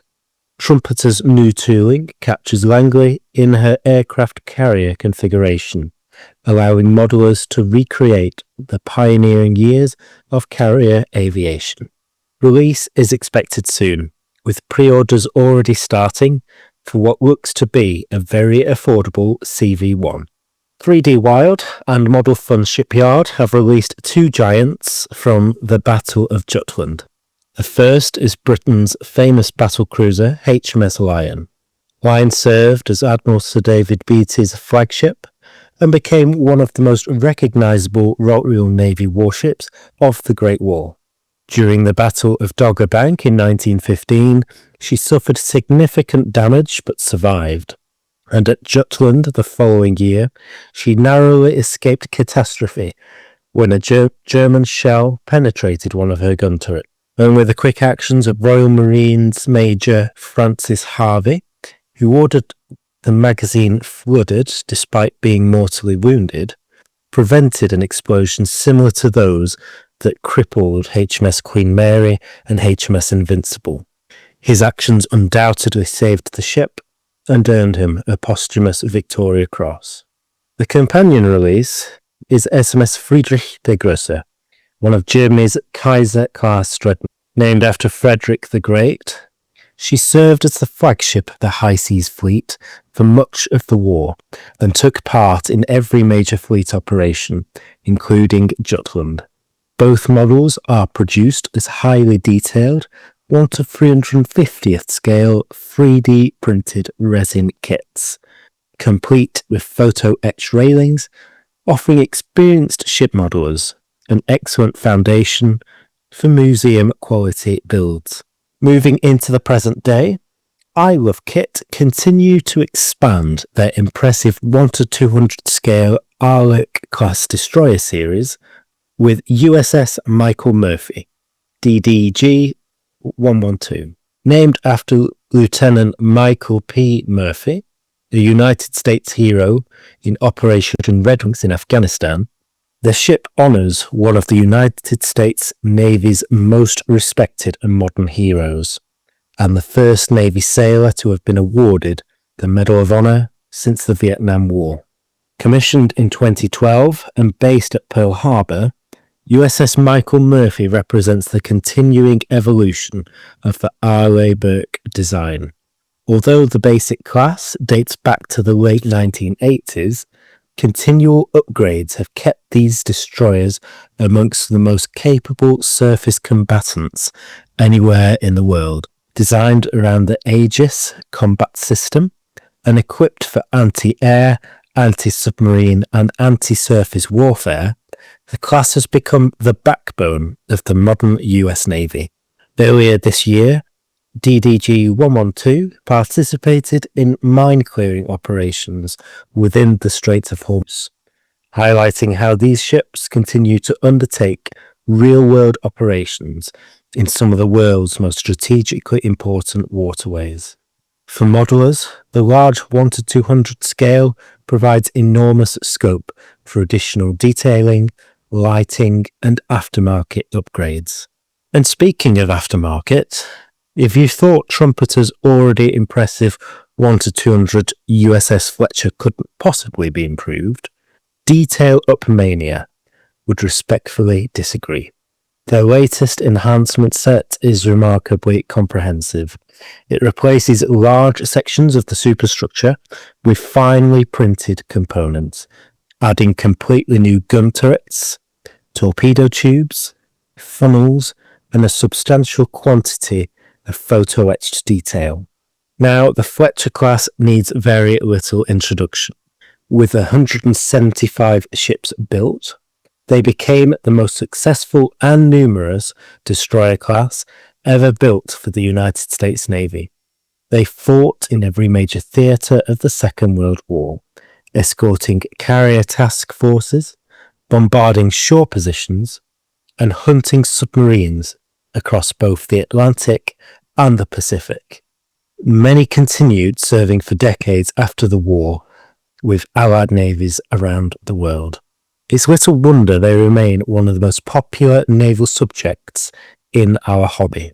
Upgrade sets like this allow experienced modelers to push these already excellent kits to an entirely new level of realism. Looking across this episode's naval releases, they're all reminders that naval history is far richer than simple battleships trading broadsides. Each represents a significant step in the evolution of naval warfare and tells a different chapter in the story of how fleets adapted to changing technology across more than a century. Whether your interests lie in the great giants of Jutland, the pioneering days of naval aviation, or today's guided missile destroyers, there's certainly plenty here to tempt ship modelers over the coming months. Now then, we've sailed from Scapa Flow to Pearl Harbor and covered well over 100 years of naval history. It's time to leave the oceans behind and head somewhere a little more futuristic. Shane has giant robots, transforming machines, and enough articulated joints to keep every engineering student happy. Shane, over to you. Thanks, Nevs. Now then, Benchmates, if you're one of our listeners who usually thinks, I'll pop and make a brew while Shane talks about giant robots, stick with me for a few minutes. One of the great things about the hobby today is that the boundaries between traditional scale modelling and science fiction modelling are becoming increasingly blurred. The engineering, moulding quality, finishing techniques found in these modern mecha kits are genuinely remarkable, and many scale modelers are discovering that building something completely different every now and then is a fantastic way to recharge the modelling batteries. This episode's releases certainly demonstrate just how diverse the genre has become, and we'll begin with Big Firebird Build, who have announced the impressive 1/60th Future Vanguard, Skull, Bird and Barza. Now, unlike Gundam, this isn't based on a 40-year-old television franchise. Instead, it's taken from the modern Chinese science fiction series Bird Binary Shade, reflecting on just how rapidly China's own mecha industry has developed over the last decade. The kit includes two separate articulated machines, the sleek, white Skullbird and its darker companion Barza. On their own, they're impressive enough, but the real attraction is that the two of these combine into a single, much larger combat machine, whilst also incorporating the heavy armoured motorcycle transformation. That's when manufacturers like Big Firebird are really beginning to make a name for themselves. For around £30, this looks to offer exceptional value, particularly when you consider that you're effectively getting two complete mechas plus the combined configuration in one box. This expected in September. Next up is something that many listeners may recognise, Ultra Magnus. Dayusha have announced a snap-fit model based on the character's appearance in the 2018 Transformers Bumblebee film. Now, for those of us of a certain age, Transformers probably conjures up memories of a Saturday morning. What many people perhaps don't realise is that Transformers remains one of the world's biggest toy entertaining franchises, continually reinventing itself for new generations through comics, animated series, feature films, and increasingly sophisticated model kits. The kit itself has been designed with newcomers very much in mind. It's a straightforward, snap-fit build with excellent articulation, movie-accurate armour, an iron buster, display stand, and pre-coloured parts, making it an ideal introduction for anyone curious about branching into sci-fi fiction modelling. Expected during August, retailing for approximately £25. Moving on to Motor Nuclear. Their latest release is the SP-XH-02 Jingsao class Wensong. Now, if you've followed Motor Nuclear over recent years, you'll know they're famous for producing enormous kits in roughly 1/72nd scale, packed with metal parts, die-cast components, and astonishing articulation. This release, however, represents something rather different. Standing at approximately 16.5 centimeters, it's considerably more compact, making it easier to display whilst retaining all the detail and mechanical complexity the company has become known for. The design itself draws heavily from the Chinese mythology, blending futuristic armor with historic influences. The name Wen Song comes from one of the great military figures of Chinese folklore, giving the model an identity that extends well beyond simply being another robot. It's a fascinating fusion of ancient culture and modern industrial design. Look for it in August for around £40. From original designs to one of the most celebrated anniversaries in anime history. This year marks the 40th anniversary of Mobile Suit Zeta. First broadcast in '85, Zeta Gundam fundamentally changed the direction of the Gundam franchise. Whilst the original Mobile Suit Gundam introduced audiences to the concept of the real robot, many fans consider it to be one of the finest entries in the entire Gundam universe. To celebrate the anniversary, Bandai are reissuing the Robot Damaship RX-17A Gundam Mark II AUG version, which was originally released in 2024. This special anniversary edition gives newer collectors another opportunity to obtain one of the line's standout figures without paying influence to second-hand prices. The Gundam Mark II occupies an important place in Gundam history. Although it appears visually similar to the RX-70A, beneath the armour it represents a significant technological leap forward, influencing almost every mobile suit that followed during this Universe Century timeline. Collectors can expect the usual exceptional articulation and finish that we've come to expect from Bandai's premium robot Damashi range. The release is expected during November, and that is approximately £45. The flagship anniversary release, however, is undoubtedly the Robot Spirit's MSZ-006 Z Gundam. Within the Gundam universe, the Z Gundam represents one of the most advanced transformable mobile suits ever developed. Its ability to convert between humanoid combat and high-speed wave rider. Expect superb articulation, fateful proportions, and the engineering quality that has made Robot Spirits one of the benchmark action figure ranges within the hobby. Collectors should look out for its release in December, and pricing is around £55. One thing that's become increasingly apparent over recent years is just how much influence science fiction modelling is having across the hobby as a whole. Many of the techniques first popularised by the Gundam builders, colour modulation, metallic finishes, fluorescent effects, precision masking, and advanced weathering, all now commonplace in aircraft, armour, and ship models. Likewise, scale modelers are increasingly bringing traditional finishing techniques into the mecha world, creating machines that look genuinely operational rather than the factory flesh. It's a wonderful example of how different parts of the hobby are learning from one another. And whether your passion is Spitfires, Sherman tanks, destroyers, or giant robots, we're all ultimately doing exactly the same thing. Building models, learning new skills, and hopefully enjoying a few hours of peace and quiet on the workbench. Well, that wraps up another edition of the Stash Inflation Report. But would love to hear which of the releases has caught your eyes over the last fortnight. Whatever your modelling interests, there's certainly no shortage of exciting projects on the horizon. Now, before we move into today's main feature, we'd like to take a moment to thank the companies whose support helps continue bringing Beyond the Box Art to our benchmates in more than 80 countries around the world.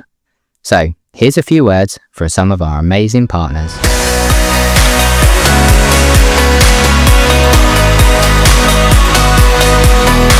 It's time for the Guideline Publications monthly magazine update with what's coming up in the August mags with John Tabiner.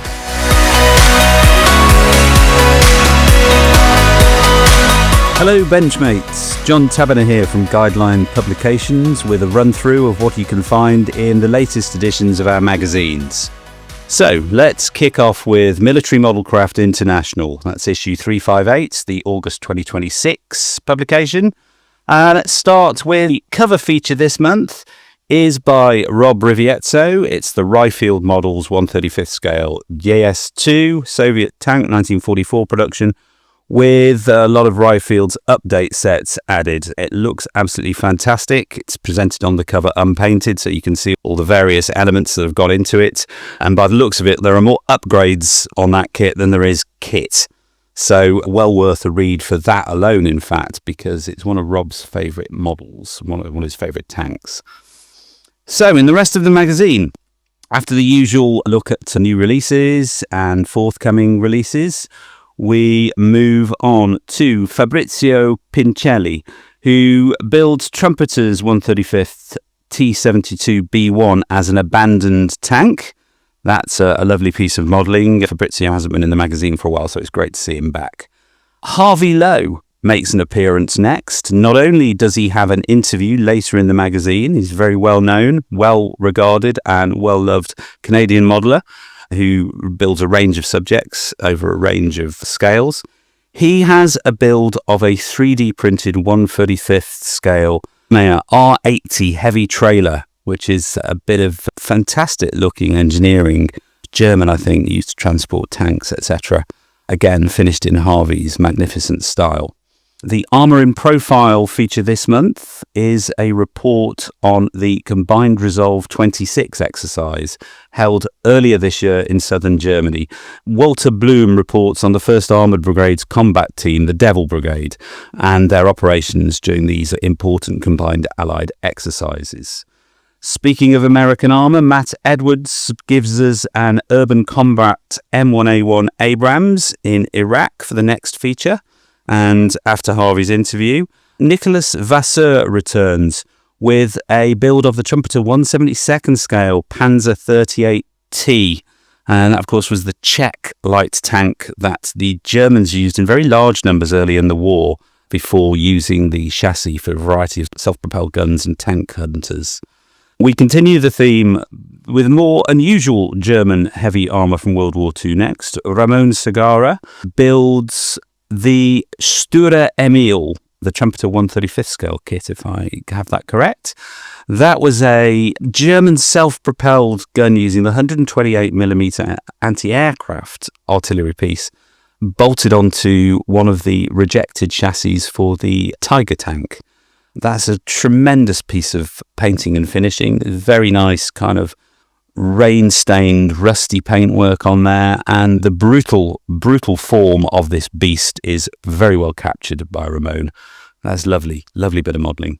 John Hales returns with his run through some of Colonel Crichton Abrams' most well-known vehicles. This is Thunderbolt 5, an M4 Sherman, 135th scale, which the famous Colonel piloted and commanded during the Normandy breakout.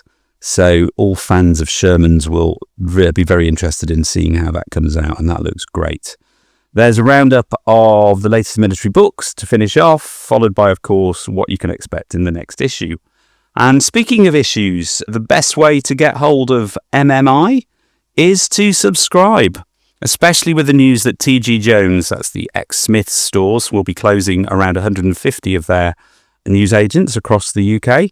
If you head over to guidelinepublications.co.uk, take out a subscription, then a copy of your favourite AFV modelling magazine will land gracefully on your doormat through the letterbox the day before it hits the newsstands, which in the case of this issue will be the 23rd of July if it's on the newsstands, or the 22nd if you have a subscription. So you get to read it a day before everybody else. How's that? And next, we'll look at issue 15, a magazine that I edit and design, so it really is all my fault. So, Model Car, Truck and Motorcycle World, issue 15. What's in this issue? This is a quarterly publication, and it is due to hit the newsstands on the 30th of July. Or obviously with subscription, you'll get it a day before in the UK. So again, well worth considering. We kick off with the cover feature on this issue. French modeller Yannick Deggio takes the venerable 143rd Citroën 2, the traction avant by Hella, and creates a magnificent little barn-find vignette diorama from it. Stunning bit of work from Yannick. He takes an old kit, brings it up to date, weathers it, puts it in a lovely setting. I mean, it just really is fantastic modelling. And I've got to say, I mean, you know, I build aircraft. I mean, I loved it. I thought it was brilliant. Really, really nice. Yannick's going to be in the next issue with the old Eschi large scale BMW and sidecar, again finished in a very bright colour scheme, so that'll be worth looking out for. Anyway, I digress. What else is in the issue? Hugh Morgan gets his hands on a 70s classic of the racing scene, the Zack Speed Capri Turbo, finished in a fantastic black, red and yellow livery. It really is redolent of the period, and Hugh does it absolutely full justice. Going back slightly further in time and delving into the truck aspect of the magazine, Eric Fontaine takes the Bedford J6 and turns it into a tow truck. This is 1/24 scale. It uses a Model Cars resin 3D printed cab, and he converts one of the old Bedfords and then scratch builds the tow truck and the crane at the back. Eric's modelling is superb, and this is no exception. Speaking of trucks, the next feature is a little update and description of the UK's biggest truck modelling event, which is the Gaydon Model Truck Festival. It's normally held in May, June, but it is actually moving to September next year. But the organiser, Ashley Coghill, will describe it to you in full detail. And we have pictures of some of the entrants and the prize winners. So it's nice to lend our support to that festival again, and I hope we can carry on doing that next year. Speaking of motorbikes, if you've won the lottery or sold a couple of kidneys, you would be able to buy a Ducati V4 Super. It's a very, very high-end, lightweight, high-speed racing bike, which costs about 50 billion pounds. But if you've got about 40 quid, you can go out and buy Tamiya's latest 1/12 scale one. And we got one for review, and we gave it to Arnie Wookie, who's finished it in superb manner. I mean, honestly, you would be hard-pressed to tell this from the real bike. It's a fantastic build, fantastic kit, and just a joy to see this article. Speaking of Ethan Williams, who we inadvertently credited to John Bryan's Mauler in Sam, Ethan actually did build his kit, the next article. It's the Nissan Skyline 2000 Turbo, the GTES 124 scale kit. Obviously, Ethan is not very old. He's a fantastic modeller. He's Mike Williams' son, and he is a real upcoming star of the modelling world, I would say, and I'm very, very pleased to have him in the magazine. I'm looking at my contents page of the magazine at the moment, and I've just noticed that I've got a typo in there, which I didn't spot. So there you go, live on air. It's my fault. Anyway, speaking of Tamiya, if you've ever wanted to add a bit of extra detail to their little 124 scale Abarth 635 SS, that's the Fiat that the Abarth Studios souped up in the 60s, then who better to guide you through how to add some extra detail and finish it in a magnificent way than our Spanish master modeler, Manu Gil. He's always worth a read, and this article is no exception.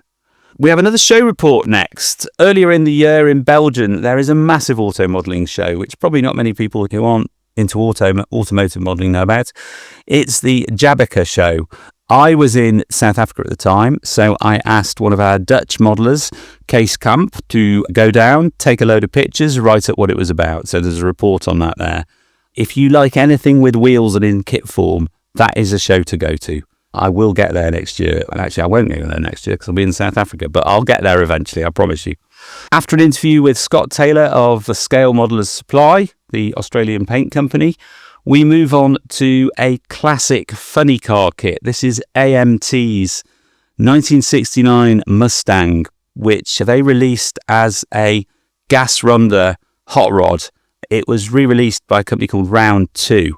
This is one of those cars that is just so redolent of the late 60s. Massive tip-up single-piece body, a huge engine wedged in underneath, a load of rollover bars, and it kind of did about 200 miles an hour. And it looks like it does 200 miles an hour, to be honest. I don't think I would like to drive that. But if you don't fancy driving one, have a look at Bill Horton's build of this classic model. We move back to trucks for the next article. Danny de Breclier has a stunning conversion of the Scania S730, the 124 scale Italian kit, which he turned into a long cab version, the S770. It's finished in magnificent style with Native American Indian woman art. He called it Dreamcatcher, and it really is. It's eye-catching as well as dream-catching. Very, very, very, very lovely bit of modelling. Stephen Downs gives us an update on the diecast world in his ever-popular feature. That's trucks and cars in this issue. And finally, Nick Allen. We gave him an ICM 124 scale Ford Model A gangster car a while back, and he had a few accidents with it. But he persevered, refinished it. He actually built a new one. He felt so bad about it. Built a new one and finished it as a car which has been bullet-riddled, with a very mean-looking gangster standing in front of it in a little diorama that was actually inspired by some AI photo work he did of the kit once it was finished. So there's a kind of a tail wagging the dog moment there, but it's quite nice to see AI actually inspiring some real modelling. The last article in this issue is by Canadian modeller Larry Reed. Now, it's quite an unusual scale. It's 1/27th, and that's because basically it's scratch built. And once Larry had found the wheels of the right size, that actually then governs the rest of the kit's scale. In this case, it's a 1937 Studebaker cab-over-engine 2-ton coal delivery truck, which is a bit of a mouthful, but this is just a fantastic piece of scratch building. It is so detailed. Larry's stuff and his brother Cliff, who helps out, is just beautiful to look at. I mean, I can't tell you how nice this model is. Well worth a read. And I hope Larry's pleased with what I've done with that in this issue. So that rounds it up for issue 15 of Model Car Truck Motorcycle World. Again, take out a subscription, see what you think. Even if you don't like cars, trucks and motorcycles, just buy one and have a read. It might just give you some ideas for the rest of your modelling. These guys are just as good as AFE and aircraft modelers, and they hide their light under a bushel, I think. But I would say that because I edit it. The August edition of Scale Aircraft Modelling, which is volume 48, issue number 6, has for its cover feature clear props, recent 148 scale Boeing F-4B-4 US Navy biplane fighter. That was built by yours truly, and there is an in-depth build article inside where I give you the lowdown on how to get the best of this precise but somewhat fussy model. It does assemble nicely in the end, and hopefully my efforts speak for themselves. The rest of the magazine, as ever, has a mix of scales and subjects. So, what else can you find in there? Well, the first article is by Mario Sorelle. That's Edwards 172nd scale Messerschmitt ME109 G10, which Mario has built a trio of Messerschmitts, all in late war colour schemes, but none of them operated by the Luftwaffe. There is a Hungarian one, an Italian one, and a Croatian one. And obviously one of the reasons that late war Luftwaffe schemes are so popular is just the absolute mix of shades, colours and components used on these aircraft. And Mario does them full justice. Superb bit of modelling as ever. We move bang up to date now. Hugh Morgan gives us Kinetics 148 scale F-21, a US Marine Corps operated Lion. That of course is the IAS, the Israeli Air Force's Kafir, a version of the Mirage, which the Americans used as an adversary aircraft. Finished in low-vis grey. That is a very, very nice take on a well-known aircraft. Well worth a read. If your notion of the Vietnam War involves the soundtrack to The Ride of the Valkyries and references to surfing, you will no doubt be delighted to read John Bryan's build of the venerable monogram or reboxed by Revell 148 scale Bell UH-1C gunship, a kit which is actually older than John and required quite significant amounts of work to bring it up to date. John's recent modelling journey has involved lots of UH-1s, and this one is finished to just as exacting a standard as all the others. And speaking of John Bryan, we must at this point add an apology, a humble apology. A couple of issues ago, we had his Halford Models AM1 Mauler on the cover, and the article within the pages of the magazine was incorrectly attributed to another modeler. So our apologies to John for that. I know he was on here recently. He did take it in very good grace, but nevertheless, we have righted the record. Another fairly well-known aircraft, I think some of you may have heard of this one, features in the next issue. Jamie Hago builds IBG models, very, very new, 1/72nd scale, of something called a Spitfire Mark 5B. I think I'd heard of it. Jamie's modelling and finishing is well known, and it's on perfect display here. Again, it's a tricky little kit, which Jamie will give you the lowdown on how to get the best out of it. The next one is the aforementioned Boeing F4B4 by yours truly. Enough said about that. And then we move on to this month's Aircraft in Profile. Again, written by me, so anything in there that's wrong is all my fault. A very popular subject, I think, this one. It is the Sepecat BAE Systems Jaguar, which I give a short précis of history and design and development. And we also feature the HAL, the Hindustani Aircraft Limited version. It's currently still being used by the Indian Air Force, where they call it the Shamsher, the Sword of Justice. That's quite an interesting variant of the well-known Jaguar. So again, profiles by Sam Pearson, a range of them in there, including my favourites, which are the French Air Force desert-schemed Jaguars. Personally, I think that's the best. They're the best schemes the Jaguar's ever worn. I know that's fighting talk to a lot of British modellers, but hey, voila, there we go.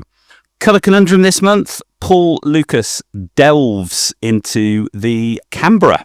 With Airfix's new kit on the horizon, this will be of interest to many modellers, giving you some food for thought on some of the kind of highways and byways of potential Canberra conundrums and colour schemes. As ever, Sam Pearson provides profiles for those as well. And as ever, it's up to Paul's fantastic, authoritative, in-depth standards. Now, many of you will remember the multicoloured kits Matchbox released back in the 70s and 80s, and their 1/32nd scale range was quite innovative at the time with some very unusual releases. Effian Davey, I hope I've pronounced his name correctly there, takes the SBD5, the Dauntless that Matchbox released, and converts it back to an SBD2 in another Golden Wings colour scheme. So we've got 6 sets of wings with yellow on them, well actually 4 in this issue. That's a little trip down memory lane and a very interesting bit of historical research on this particular aircraft as well, which will give light to the fact that the article is called Midway Madness, and that is explained thoroughly in the article. Hobby Boss's 1/48 scale kit of the Romanian homegrown fighter, the IAR-80, features in the next article. That's built by Huangma Pingchuan, who finishes it in that lovely brown and green disruptive camouflage. I think the IAR-80 is an absolutely stunningly handsome little fighter. Probably would have performed a lot better had the Romanians managed to get a more powerful engine into it, but still a very worthy opponent, and I think is well liked by modellers of World War II subjects. So well worth a read.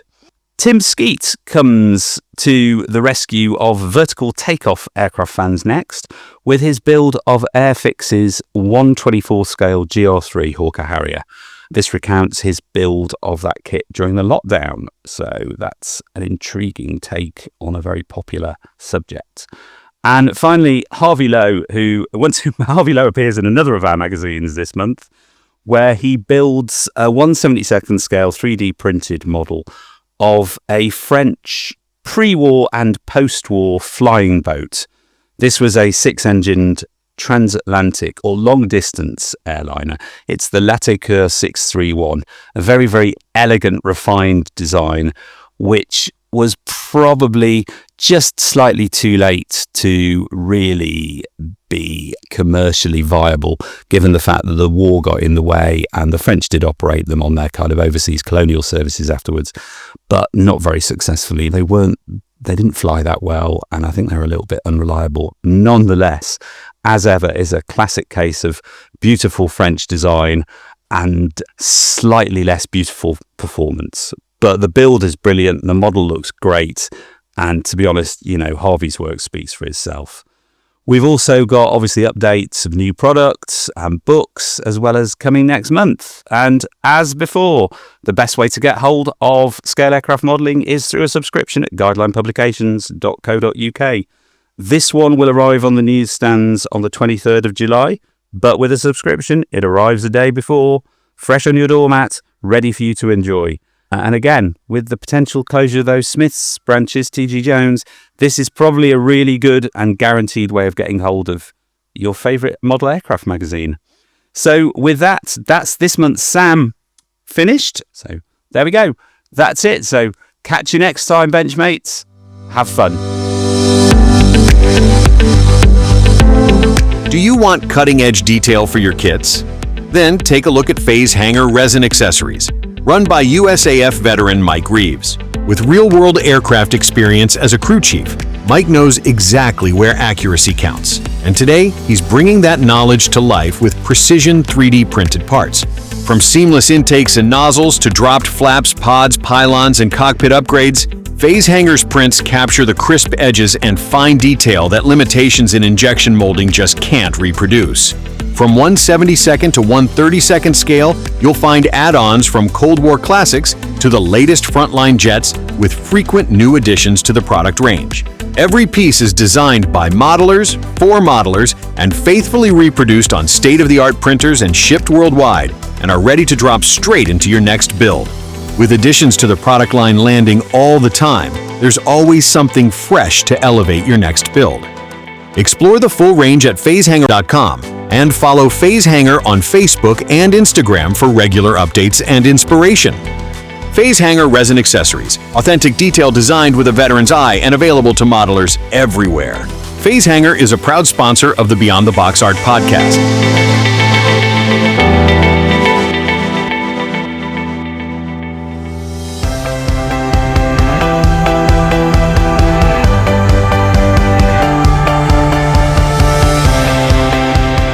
Head to beyondtheboxart.com for host bios, guest features, and direct links to all our social channels. Your central hub for staying connected.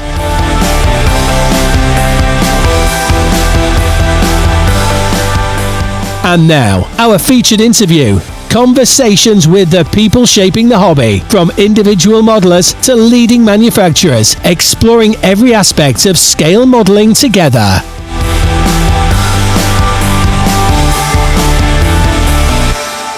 Right then, we are now joined by Mike Blalok from Patriot Models in the USA, winner of the 48 in 48 auction for the American side of the charity to actually come onto the show, but with the subject he has, he would have been a guest regardless anyway. Michael, welcome to the show. Thank you. Thank you. I appreciate the invite. Seriously, I'm so glad to be here. Thank you. You're very welcome. Okay, let's roll on with the questions, and I'm sure people are going to find this an interesting discussion, but a warning for those of a sensitive nature, and especially former service personnel, especially those that have suffered with mental health. Some of this discussion may be a little bit hard to listen to, so audience discretion is probably advised here, but please, if you can, stick with it. You're going to hear and learn quite a lot, especially for those in the United States. Okay, Michael, before we talk about Patriot Models, we'd like to get to know the man behind the organisation a little bit.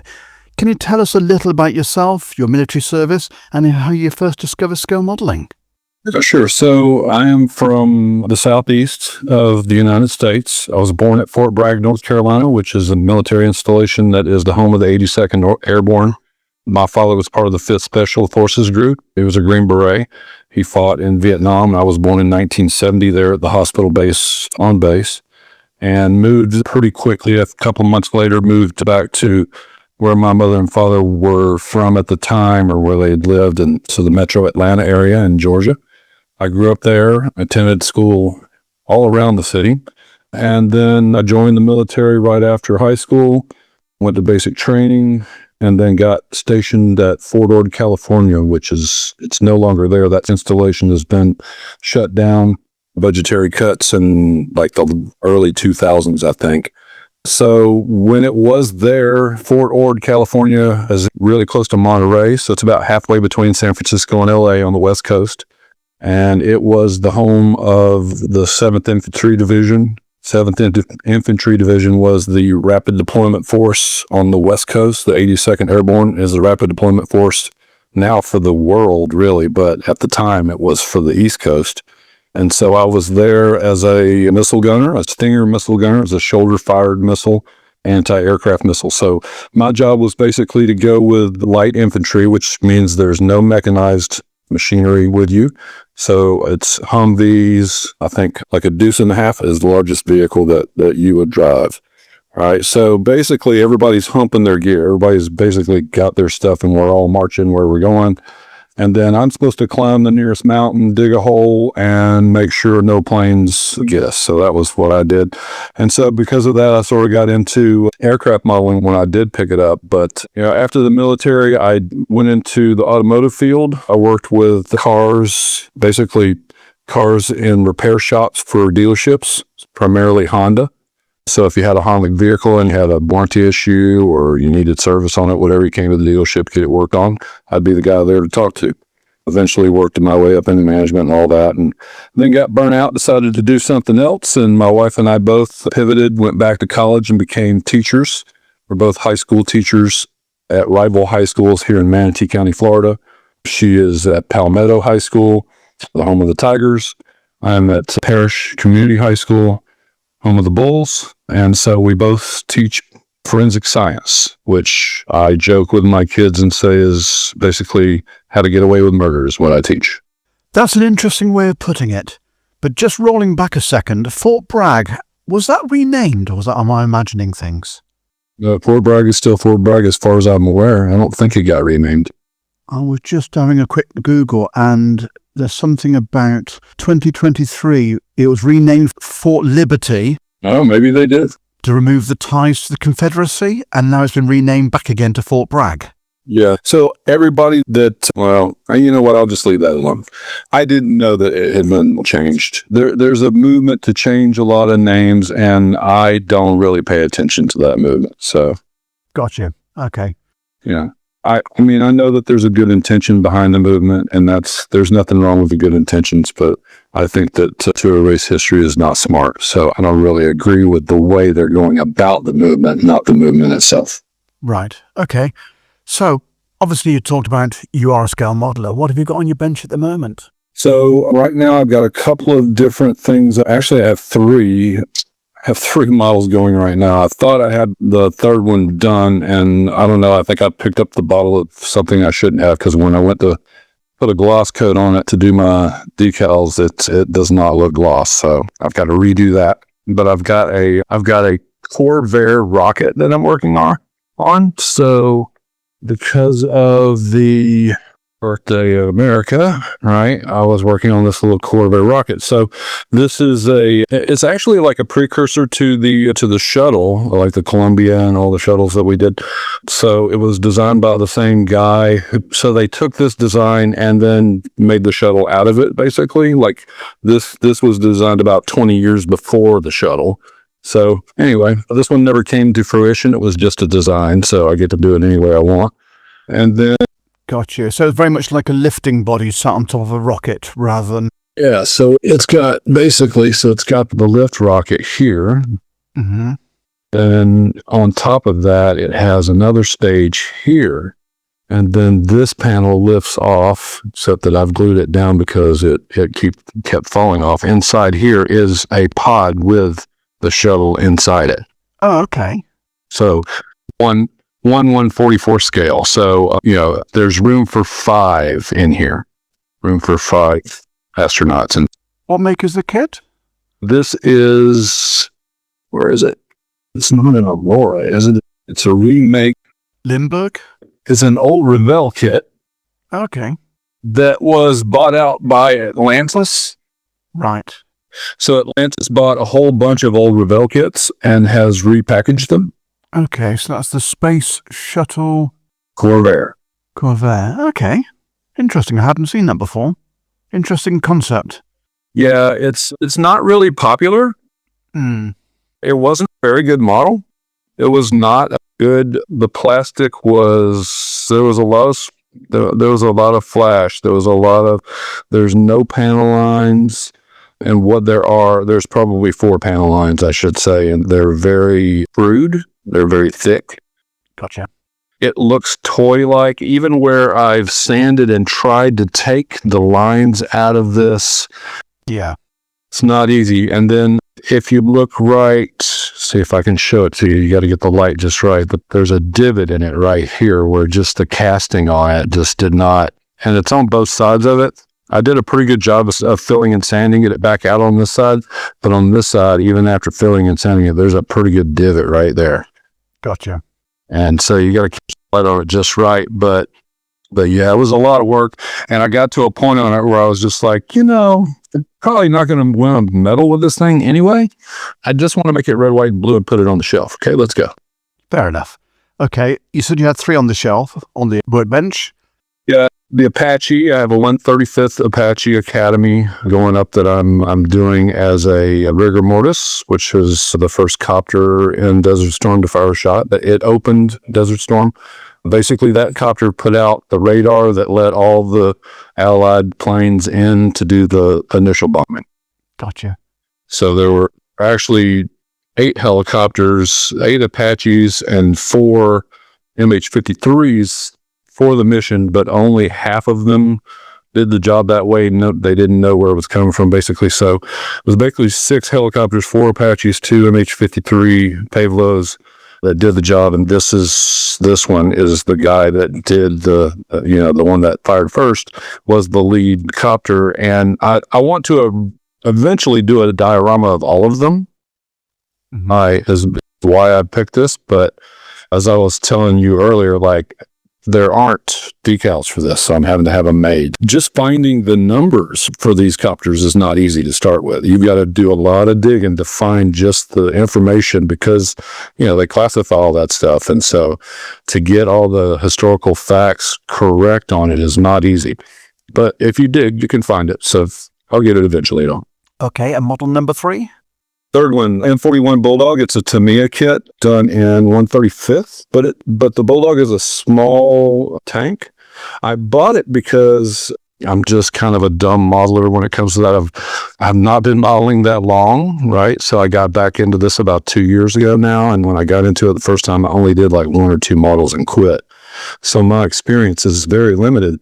And, I keep hearing Tamiya is so good, Tamiya this, Tamiya that, blah, blah, Tamiya. So, I saw this kit at I think Hobby Lobby or something. It was like $16. Hey, $16, what can't go wrong. And let me tell you, it went together super quick. Honestly, for me, I'm now getting to a point where the paint has been a bottleneck for me because I had a compressor that went down and I was waiting for my birthday to get this compressor.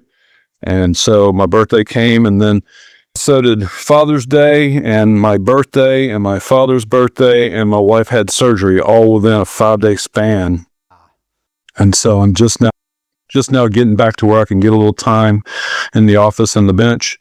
So I hope to catch up on some of that pain, but normally I would not have 3 on the bench. I normally only have 1 on the bench. Gotcha. But I built as far as I could and couldn't paint anymore. So here we are.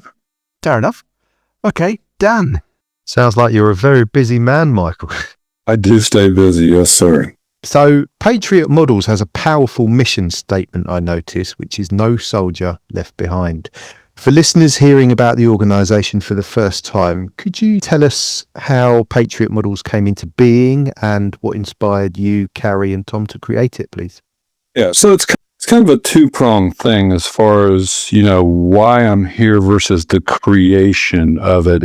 The first creation of it was not as altruistic as what it eventually became. So the raw story of how Patriot Models came to be is my wife and I, as I just mentioned earlier, decided to change careers. And so we became teachers and we moved to Florida from the metro Atlanta area. And one of the reasons we did that is because she was in the medical field and I was in the automotive field. And both of those fields, at least in America, they're famous for having terrible schedules. They're famous for being soul-eating, just they'll eat you up and they'll spit you out. They just eat you up and spit you out. And so we did them both for 20 plus years, and we didn't get a lot of time together. We certainly didn't get a lot of time together with our kids. We decided to retrain and maybe not make as much money anymore, but have more time together and do something we thought was important. So we decided to become teachers. And so we did. All right. So we moved down here, and my wife and I are diametrically opposed when it comes to personality types. Okay. I'm a go get 'em. I'm a type A, outgoing, never met a stranger, but don't ask me for the details. I'm going to struggle with the details. My wife, on the other hand, is very introverted. She's very nice, but she doesn't want to talk to everybody. She just doesn't. She doesn't have the social battery for everybody, right? Where I've got the social battery for everybody times 3. So we're just different in a lot of ways that way. And so she's a planner. I'm a guy, I'll plan it once and then I'll work off that plan forever, right? She's going to plan it once. When it doesn't go right, she's going to replan it. When it doesn't go right, she's going to replan it. When it doesn't go perfect, she's going to replan it again. It's just who she is. It's what she does. And she's very good at it. But it had me on the couch 2, 3, 4 afternoons a week for 3, 4 hours at a time, wondering why we were doing this where we could have time together when we weren't spending time together. So, of course, I, being Mike, hey, babe, I thought we was going to be spending time together. What's going on? And so she looks at me and goes, listen, how many Saturdays did I sit at home while you were at the dealership? I said, okay, yes, ma'am. I'll find something to do. She said, yeah, you need a hobby. I said, okay. So, I look around, I decide, wow, I want to do some scale modeling. So my throwback story for scale modeling is my uncle, who was like the younger brother of my mom and like the cool guy in the family. He had a bass boat. He had a motorcycle. He had a dirt bike and a road bike. He had a 39 Chevrolet. He had a 40 Dodge. He had all the toys. He had 7 acres of land where he could run his go-kart to, just everything, right? So I went and lived with him for a year, and while I was there, he asked me to build a model with him because he wanted to put this model on top of a trucker hat and go to the Southern Nationals, which is a drag racing championship here in the South. And he wanted me to wear this because I'm like 6'7". I'm 6'7". I'm really tall. So he wanted to make this model, put it on the hat, and then have me walk around this place. And then his theory was that the NHRA Today, which was the magazine that covered the NHRA, the National Hot Rod Association, would want my picture because I would stick out so much. I was like, okay, I'm like 13. Okay, Uncle Ron, he's my cool uncle, whatever, man. Uncle Ron wants to do it. That's what we do, right? So we build this 57 Chevy, paint it, make it look nice. He pulls out a trucker cap, right? He used to work for Younger Brothers, a trucking company. So he pulls out a trucker cap. He takes 2 bread ties for the front axle, 2 bread ties on the back axle, just attaches it down, throws it on my head. And the next weekend we head down to Southern Nationals. And I'll be damned if the NHRA Today did not put my picture in the paper. They did. Back then it wasn't a magazine. It was literally like a newspaper that you got, like a monthly newspaper. And so, yeah, they put me in the paper, right? So I've got that somewhere here. I don't know where, but, that's my only model making. I did one more. It was, what was it? It was a Spitfire, I think. I can't remember. It was a plane. I couldn't even get it. I glued it to my fingers. I wasn't with my uncle. It was terrible, right? So I was just, this is not going well.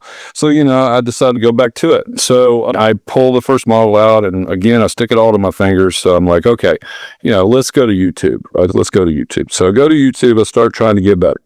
So I find a couple of guys I like, I start watching them. This one weekend, I'm watching this one show, and I put my phone down to go make a sandwich in the kitchen, and I'm kind of half listening or whatever. When I come sit back down with my sandwich, I'm watching, and this guy sits down at Models for Heroes. He's in the warehouse for Models for Heroes talking with Malcolm about Models for Heroes. And I'm like, whoa, because there's like A10, there's AH-64, there's, CH-53, I'm just like aircraft. I was like, whoa, look at this place. And no sooner than I recognize all these things, Malcolm says, yeah, we've got so many models. We're looking for veterans. We can't give them all away, right? We're literally looking for people. So I'm like, say less, right? Let me make sure I go down here and get his contact info, right? I fire off an email. Hey, man, this is where I serve, blah, blah, blah, blah, blah. It took about, 3-4 days, whatever. And Malcolm shoots me back an email. Hey, I appreciate your service. We thank you so much.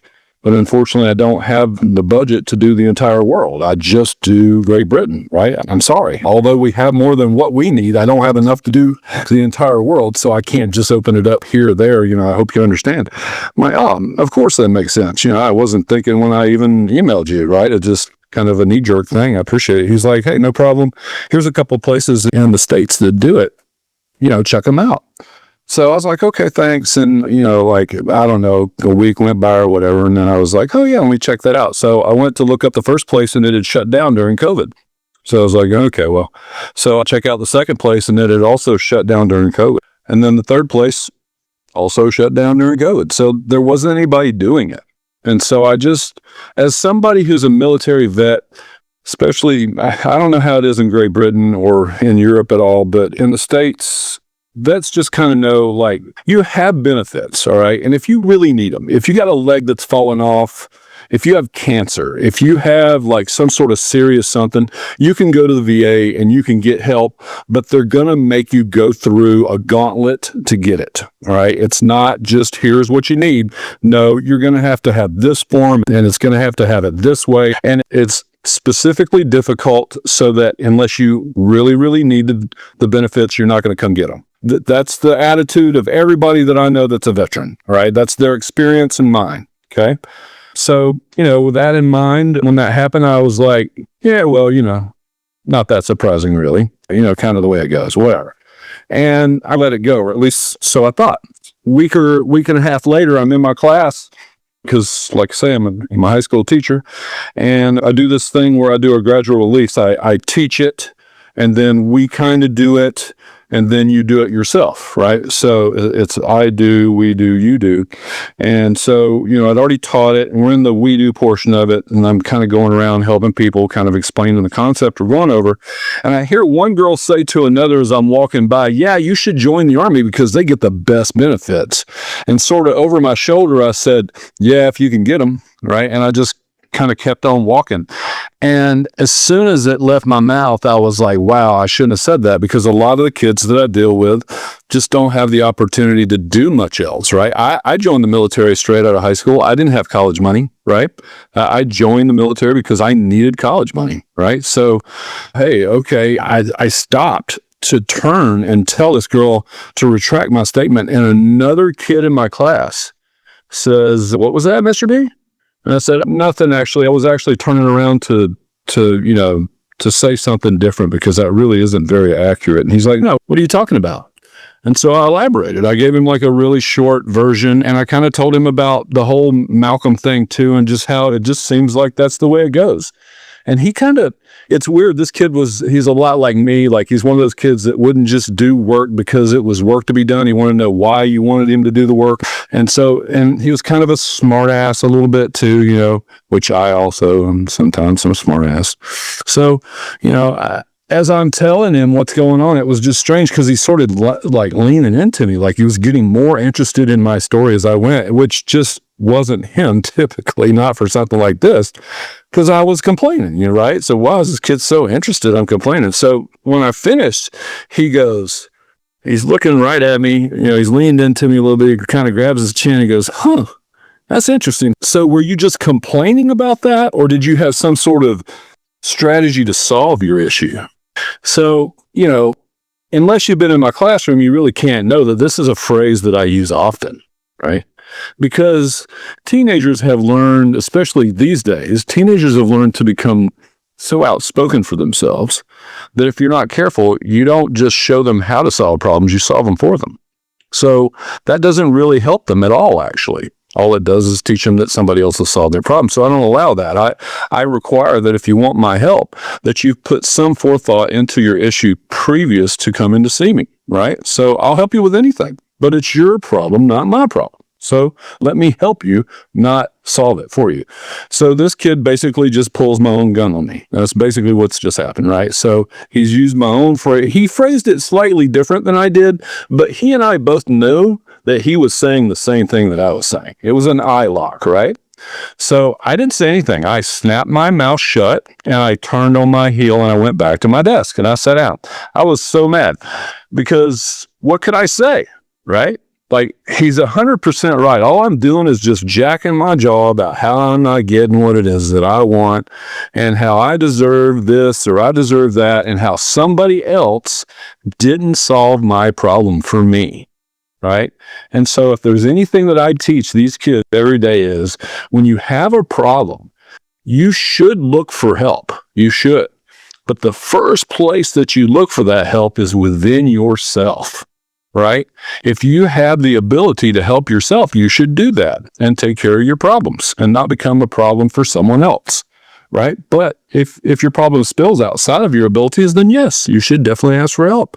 Right? But you should always be trying to solve your issues yourself first and then work out from there. Don't be scared to ask for help, but also have responsibility for yourself. Right? So I'm not doing this. So I'm mad because I'm a hypocrite. I'm literally running my mouth in the middle of this class with 25 people in it.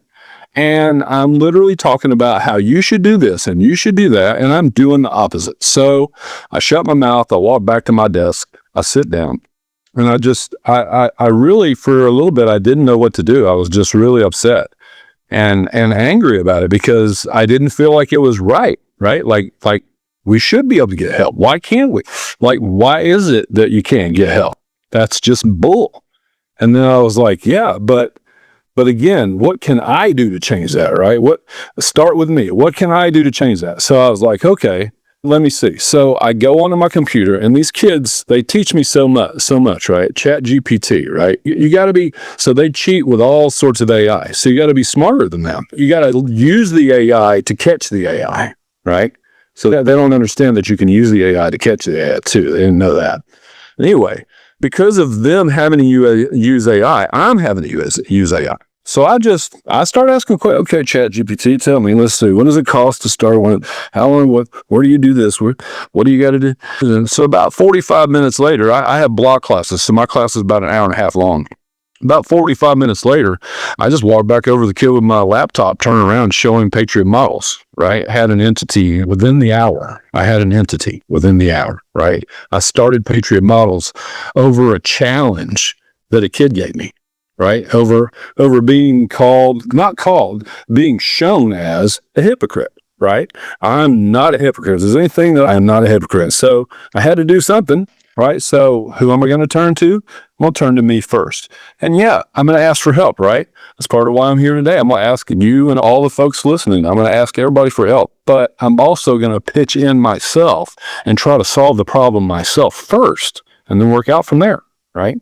So, but it started because I was ticked off that I didn't get what I wanted, right? That's how it started. It was not altruistic to start with. But then when I realized I was just being a complainer and there was a problem here that needed solving because I was complaining about a real problem, right?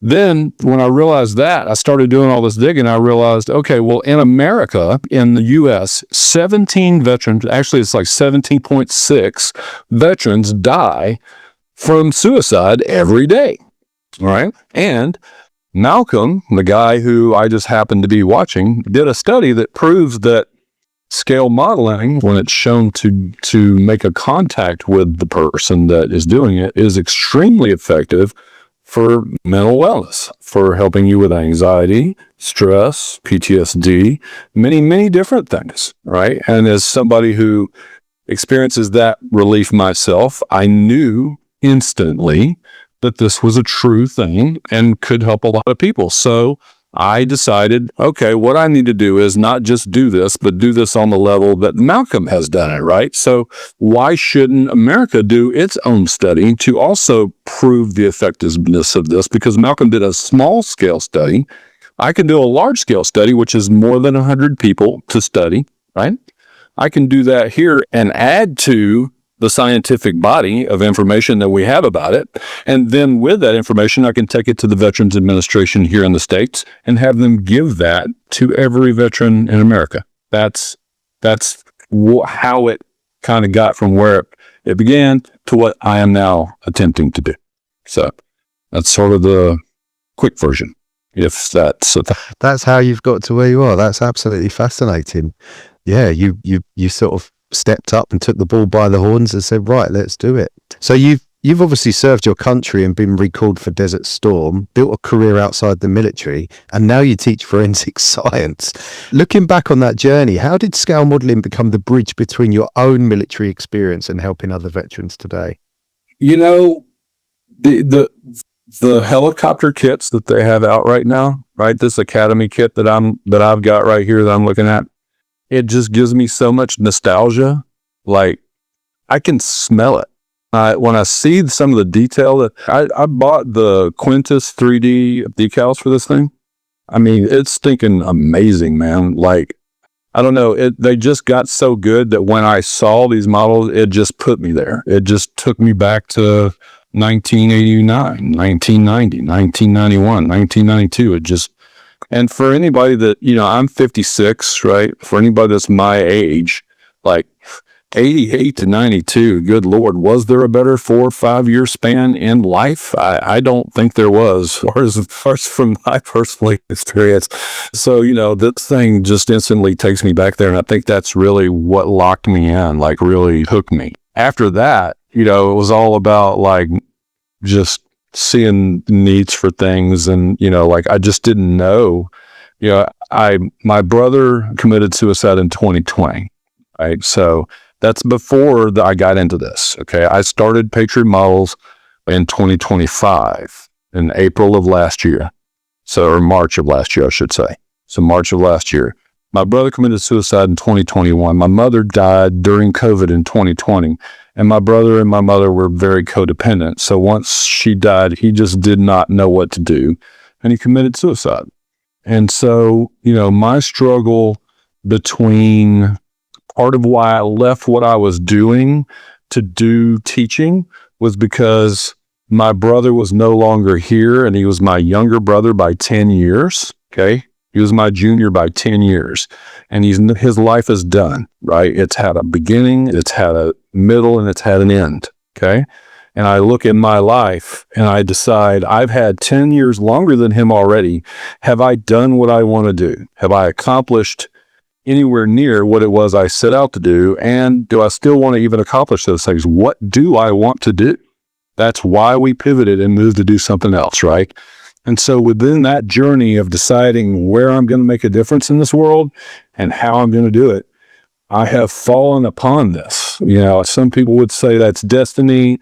Some people would say that's God. It depends upon your framework, right? It depends upon how you look at things. But I feel like I'm supposed to be here. That's how it feels to me. It feels as if, you know, you say like Army and then automotive and now forensics and scale modeling. And, you know, they're like, yeah, me too, brother. I got the same puzzled look on my face too when it all came down the pipe at me. I don't know. It just, for some way, somehow, it's all fit together really well. Just for instance, like the helicopter that I'm doing, right? It's rigor mortis. I'm a forensics teacher, y'all. You don't see how rigor mortis might lock in there, right? Like, I mean, just things like this. So one of the things that I've been doing to raise money for Patriot Models for the last year and 3 or 4 months now is I drive Uber, right? So I'm a teacher, and everybody knows teachers make about that much, which I got my fingers pretty close together, y'all. Not a lot, right? So I do this Uber on the side because if I didn't, there wouldn't be a Patriot Models, right? You wouldn't believe the people I've met in this vehicle. Yeah. The people that have been instrumental in things like, so I met a gentleman who's linked me with the county that I live in. Manatee County is opening it's a Veterans Memorial Gardens and Service Hub, which is kind of a new thing for us. Like, that's not really a thing, but they've started doing these across the U.S. And so the Service Hub portion of it, they're going to put Patriot Models in one of the offices there. So I have a dedicated office. I'll have office space, maybe a little bit of storage too. I don't know. I doubt how much storage I'm going to have, but I look at Malcolm, right? He's got a warehouse. He's got 5 Connexes full of stuff, right? So I'm thinking like, where do I need to be? What do I need to get prepared for? Because basically I'm just cloning what he's doing. So, lots to do. My biggest problem with Patriot Models, there's 2 big problems. And I'm probably going to steal everybody's questions too when I answer this, but it's kind of important. Here's 2 problems we've got, right? Funding, getting enough money together to be able to do this at the right level so that people can access it properly when they need it and, how they need it. And 2 is having people to actually admit they're not okay. They're not perfect. They're not, and please don't take this wrong, Dan, but you say yes, but when I ask you if you need help, you'll tell me no. During this podcast, when I ask you, you'll tell me yes, of course. But what I'm saying is, like, I don't know if you're a veteran or not, but let's just for a second assume that you're a United States Army veteran, right? And I said, man, this is for somebody just like you. Most people, when I say that to them, they say, I got a buddy that has PTSD, or I know somebody that could really use this. But no one says, you know what, I really could use that. I've yet to have a single person tell me, you know what, I really could use that. Everybody says, yep, there are people that need that. You're so right, Mike. Everybody needs this. Everybody. Yeah. Especially if you've been in the military, because you've been through basic training. That basic training in itself is trauma. And I mean that in the most sincere way. Basic training in U.S. military, and I'm sure everybody else's as well, is a sort of trauma. They trauma bond those people together so that they work together as a unit. It's a mind screw on purpose, right? So if you've been in the military, you've had trauma. There's no way you can say you haven't. And if you've had trauma, then you can use therapy. And that's what this is. So everybody wants to say it's a great thing, and they're right. It is. But nobody wants to say it's for me. I can say it's for me, bro, because I had a mom that lived in a car for God knows how long, right? I know I'm messed up in the head. I know there's no way anybody's going to tell me that I think the same way as anybody else. Just ask my wife, right? And if you don't think the same way your wife does, right, or your significant other, whoever it is that you spend a lot of time with, your best friend, your whoever, if you don't think the same way that is, then what is normal anyway, right? If you want to go defining what normal is, there isn't normal because nobody even knows what happens inside our brains to begin with. We don't even understand how it all works. So, we're all messed up in our own special way. It's okay to need therapy. I can't speak for all therapy, right? But what I'm trying to offer people is this. It's called flow. If you've ever been in any sort of activity that you've done long enough to get really good at, where you can do it unconsciously, such as driving a car, right? Or let's say I'm 6'7", so I'm a basketball player, right? Let's say you do any sort of sport or any sort of competition type activity, and you get to a point in it where you have a game where you just can't do it wrong, right? It's like flowing, right? That's called flow, when it just flows, right? So if you've ever been in a modeling session where you look down and you start really getting into something and focusing down in on it to do it, and then you look up and it's 3 hours later, that's flow. Okay, that's the therapy I'm offering people. That's it. That's all it is. It's that simple. But it's for people who are having issues mentally, people who can't put everything down mentally, right? You've heard of people juggling things, right? I've got this schedule. I got to pick up the kids. I got to make dinner. I got to mow the lawn. I got to take out the trash. I got to make sure that the bill's paid for the cable. Tomorrow I'm picking up my friend over here. You got all these things you're juggling, right? You're juggling this. You got to make sure you're doing this. Has got to be timed properly. I got to do this now. What about next week? We got to plan for that. You can put all that stuff down. You can lay it all down. Right? And some people can do that without therapy, right? Without modeling, without trying to put themselves in the spot to do it. Some people can naturally do that. They can just go, you know what? I need to take a break from this. And they can do that. But a lot of people can't. And for those people, this is wonderful if I can find a model that will touch you, right? If I can have a discussion with you and figure out what your first car is, The first vehicle, especially in America, cars are huge because it's such a big place. And, like America's still sort of that throwaway society where a building gets old, we'll just go build a new one. So because of that, having transportation is really, unless you're in a big city, it's a huge deal as a teenager, right? Getting that first car, even if it's just access to dad's car or whatever, being able to go out with your friends and get into all those high school hijinks. If I can find the model and year of the car that you have and I can get it in a model and send it to you in a care package and you open that up, yeah, you're going to model forever. Yeah, absolutely. Yeah, because there's going to be a lot of there'll be a huge proportion that would love to build military models, but there will be a percentage that don't want anything to do with a green or olive drab or desert yellow machine. They just want to build a car or a sci-fi or something totally different, And some people won't want to do it at all. Okay, some people, I get all the time, oh, I won't have the patience for that. Yeah, nobody has the patience for it, bro. Nobody has. I mean, who do you think we're all like Gandhi over here? No, please. Not in the beginning. Oh, God. That's not the point. The point is, will you slow yourself down long enough? That's it, yeah. To actually engage in it. That's the question. If you can do that, and there are a certain amount of people that can't do that. That cannot do that, right? I've met some because I'm trying to model with these veterans, and there are vets out there that they don't have the mental capability to be able to put it down to do this. They do. They have it within them, but I think there's easier options out there. Unfortunately, some of them may need some medication before they get there.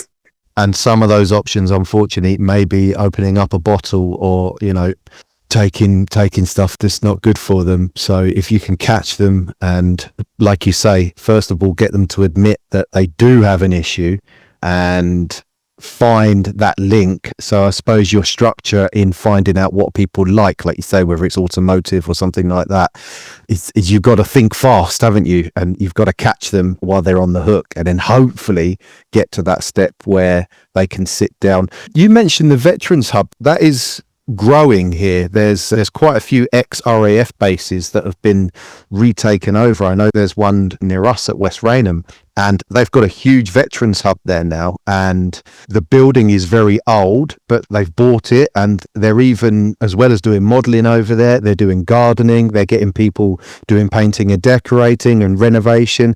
There's ladies that are working in the cafe, they have veterans breakfast, and this whole thing just snowballing now, and now they're able to have open days. They have the cockpit sections that go there that people can go and sit in a cockpit. They have military vehicle days and classic car shows, and it's just organic. It just keeps growing and growing and growing. But it just takes a core of people to say, we need to do this, and we need a bit of grit and determination, and hopefully we'll get something done from it. Yeah, it does. I mean, so it's so great to hear all of that because I know that's where I'm headed, right? So it's good to be on these shows a lot of times just because it does remind me of the things that are to come, right? Because it's tough. Like you get out here, like I just did a show this weekend, right? I just did a show in Plant City, Florida. It was called PAMSCon, PAMSCON, PAMSCon. So it's just an expo, right? They do a little model competition, and they have vendor tables. So I typically buy vendor tables and then I set up and I have models that I use to model with people. I'll sell them at this event and then buy new ones with what I make with it, right? I just recycle them basically, but it gets me out there. Sometimes we make, $5-10 on a model if we can or whatever too. But I might sell, I think we made $200, right? In a day, we made $200. It cost me $40 in gas to get there and back. So, it's more about just getting out there and letting people know that we're there. We're not making any money going out there. It's just about letting people know that Patriot Models is here, trying to give people a resource to tap into, right? And then also just say that again. Well, it's creating the social connection, isn't it? It's creating that social connection and that purpose and community. Yeah, and I meet all sorts of people. Like I met Chi Wang this weekend. I don't know if you guys know who Chi Wang is. That he's a creative director for IPMS magazine, right? So International Modeler, Plastic Modeler, IPMS, International Plastic Modelers Society of the USA.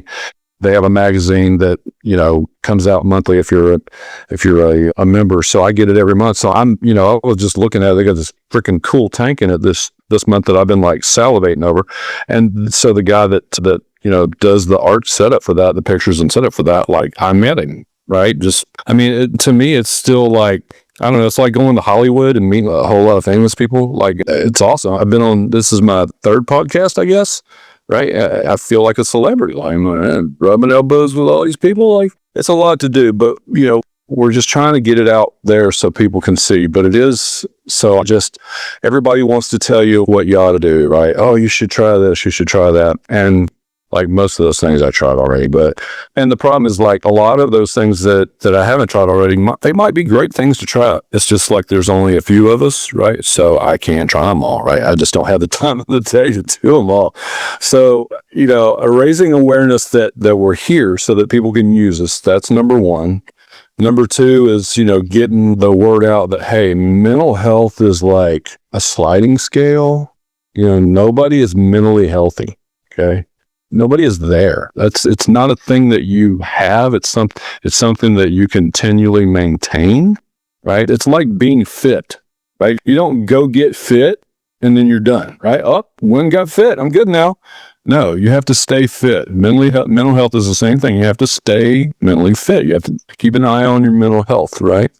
So it's letting people know it's okay to say I'm not okay. It's okay to not have to be this, especially us guys. Oh, I'm fine. I'm good. Are you though? Are you really good? Are you going to talk to somebody if you're not? Or are you just going to get mad and go punch something and not talk to anybody, right? Because it's better if you just let it out. You express yourself a little bit. Even if you got to go get some writing paper and, write it, right? Just express yourself. Let it out. Some other way than hitting something to be great. Yeah. And then the third thing is just, we're trying to raise enough money so that we can do it at a proper level, right? So, what I've told people is like, I would love to meet a Jeff Bezos or, somebody that could just say, here, Mike, here's $20 million, put it in the bank and work off the interest and just do whatever you need to do. All right. That'd be awesome. I would love to do that. It wouldn't solve all our issues or anything like that, but it'd give us a good head start to be able to do what we want to do and really make a wave quickly. But I don't think it could happen. I don't want to say it's not going to happen because, hey, Jeff, I'm right here or whoever. But in the meantime, for the rest of us regular folks out there, for the price of a latte for $5 a month, right? You could go to www.patriotmodels.org, right? And there's a donate button, right?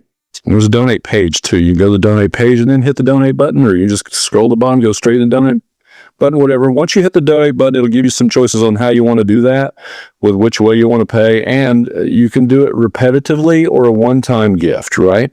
And I tell people, hey, if you want to give a couple $100, we would love that. It'll help us buy some models. I've got an event going on the 9th that I was literally talking to the guy about, he's going to make me buy some paint, it sounds like, that I did not know I needed to buy.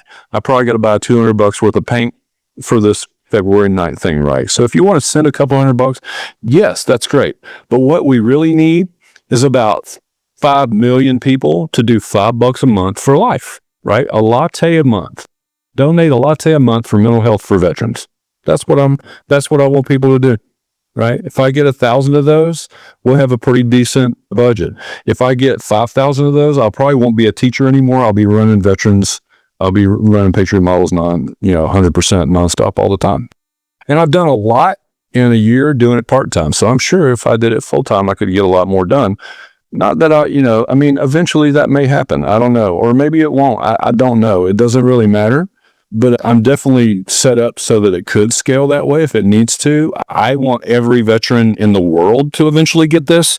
Malcolm and I have talked about the fact that, he's got Great Britain in a great place for this, right? It is booming, like you're talking about, right? I'm in the tip of doing this here in Tampa, right? I'm in the Tampa, Florida area. I'm on the tip of I've got people are opening their eyes to this big time, but nobody's opened their pocketbook yet, but they are opening their eyes and they're agreeing to all sorts of things for me. Or for us. So that's great. Right. But no matter what, it's not about what I want. It's not about whether I can make it do this. Or it's about the need of 17.6 veterans a day that take their life. It's about, can I get to one of them? Can I get to one today? Right? Maybe it's not that guy. Maybe it is. You don't know. I can tell you this. If I had the opportunity to go back and tell my brother about scale modeling, sit down and do a one-on-one scale modeling session with him, you can bet your ass I'd do it. You can bet. Might have given one more reason to wake up tomorrow. Yeah, absolutely. Leads on to the next question, Mike. Because obviously your ambition is incredibly powerful to put a scale modeling kit in the hands of any veteran who wants help. That's a huge vision, which obviously, I'm 100% behind. What does success look like to you over the next 5 or 10 years? And how close do you think you'll get to that, achieving that goal? Wow, that's a great question. I've made some pretty good inroads. It's not just me. I have a team that I work with. I say I because I'm the face of it all. My wife does a lot with this. Tom Ward, who is one of our board members, he's in Arizona. He's a buddy of mine. We went through the military together. We were stationed in the same place. He does a lot of work for me on the internet. I got a guy that's working with us that does funding through grants and stuff, that he's working on that. Right now, we haven't really had any grants pay yet, but we're working towards that. So when I say I, right, please guys, fill in us. It's not just me.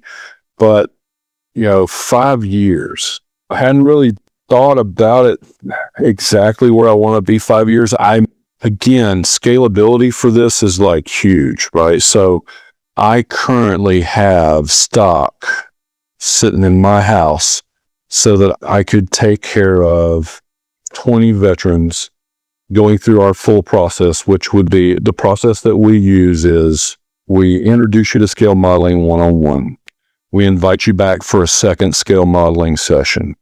After the second scale modeling session is done, we're going to ask you, is this something that you feel like you want to pursue? And if you say yes, then we're going to send you a care package to your house that has that model I was talking about, that we're going to try to figure out what hits your buttons, right? We're going to send you a scale model that specifically hits that button, and then a couple of others that are kind of cool or whatever, and all the stuff, nippers, sanding sticks, paint set, all of it, right? The whole thing to do it at a pretty high level, $300-$400 worth of stuff to your door, right? That's the process. So I have enough stuff to do that for about 20 guys, right? So it's hard to find those guys because of what I was talking about, nobody wants to say it's me. They want to say it's him. And then when you point him out, he doesn't want to come. So the problem that I get is right now, it's hard for me to get 1 or 2. But then on the 9th, I got 13 that could turn into 25 before it happens. I don't know. Right. So I don't have 25. I only have 20. And, once this happens, he could want to do that once a month for all I know. I don't know. So, I'd like to be in a place where if that did happen once a month in 5 years, that would not be a problem. I wouldn't have to wonder where that's coming from. I'd like to have not only an office that, again, that's coming, but it's a county initiative, which means it'll happen when it gets done, right? I can't, there's no, okay, guys, hey, I need this office, let's go. There's no hurry in the county. They're going to get it done when they get it done. So, in 5 years, will that be done? Yeah, more than likely it'll be a done deal. So I have an office at that point, but the storage in that place will be minimal. In 5 years, I'm going to need, I don't know exactly how big, but a decent size storage facility if things go the way I plan them to. And, I basically want to be able to ship nationwide and, including, the Guam, Puerto Rico, and Hawaii, everywhere, all U.S. territories. So, I want every U.S. veteran to have the opportunity to tell me, no, thank you, I don't want that. So can I do that in 5 years? I can get the study done. I can take it to the VA. I can have that process in process. I think I can have that done in 10, but I don't know if I can get it done in 5. So I'll be somewhere in between there, I believe, if things go right. Well, I hope it all goes well for you, Mike. Really do. But as much as you say that, Mike, it's a very good vision to have. And it's quite I'm not going to say it's grandiose, but you've got your goal. You know what your end point is going to be. So it's like you said throughout this interview, it's definitely scalable. And I know here in the UK, a lot of our listeners are veterans as well. And if they're not veterans, they want to help veterans as much as possible. And of course, as you know, Models for Heroes does a lot of work with people that have come out of the emergency services as well.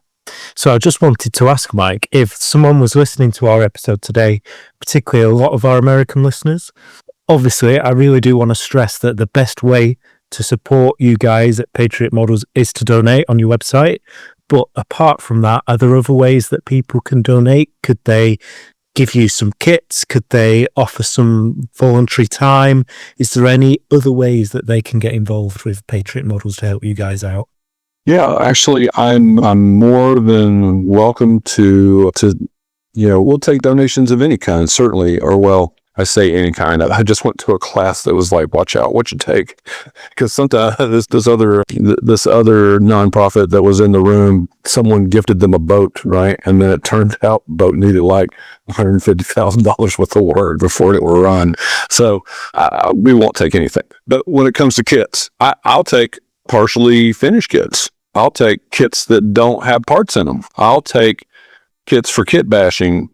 So one of the initiatives that I've begun, but I've kind of hit a little bit of a roadblock, but I'm still trying to work around is, with Patriot for Models, with this whole veterans thing, that's great. But then when I got in, I realized, okay, so, there's this whole like gap between your IPMS guys and your younger folks, right? Like your Bandai guys and all of that. And of course, I work with these people. I'm a high school teacher, so I'm literally like, I specialize in how to reach that particular age group, literally.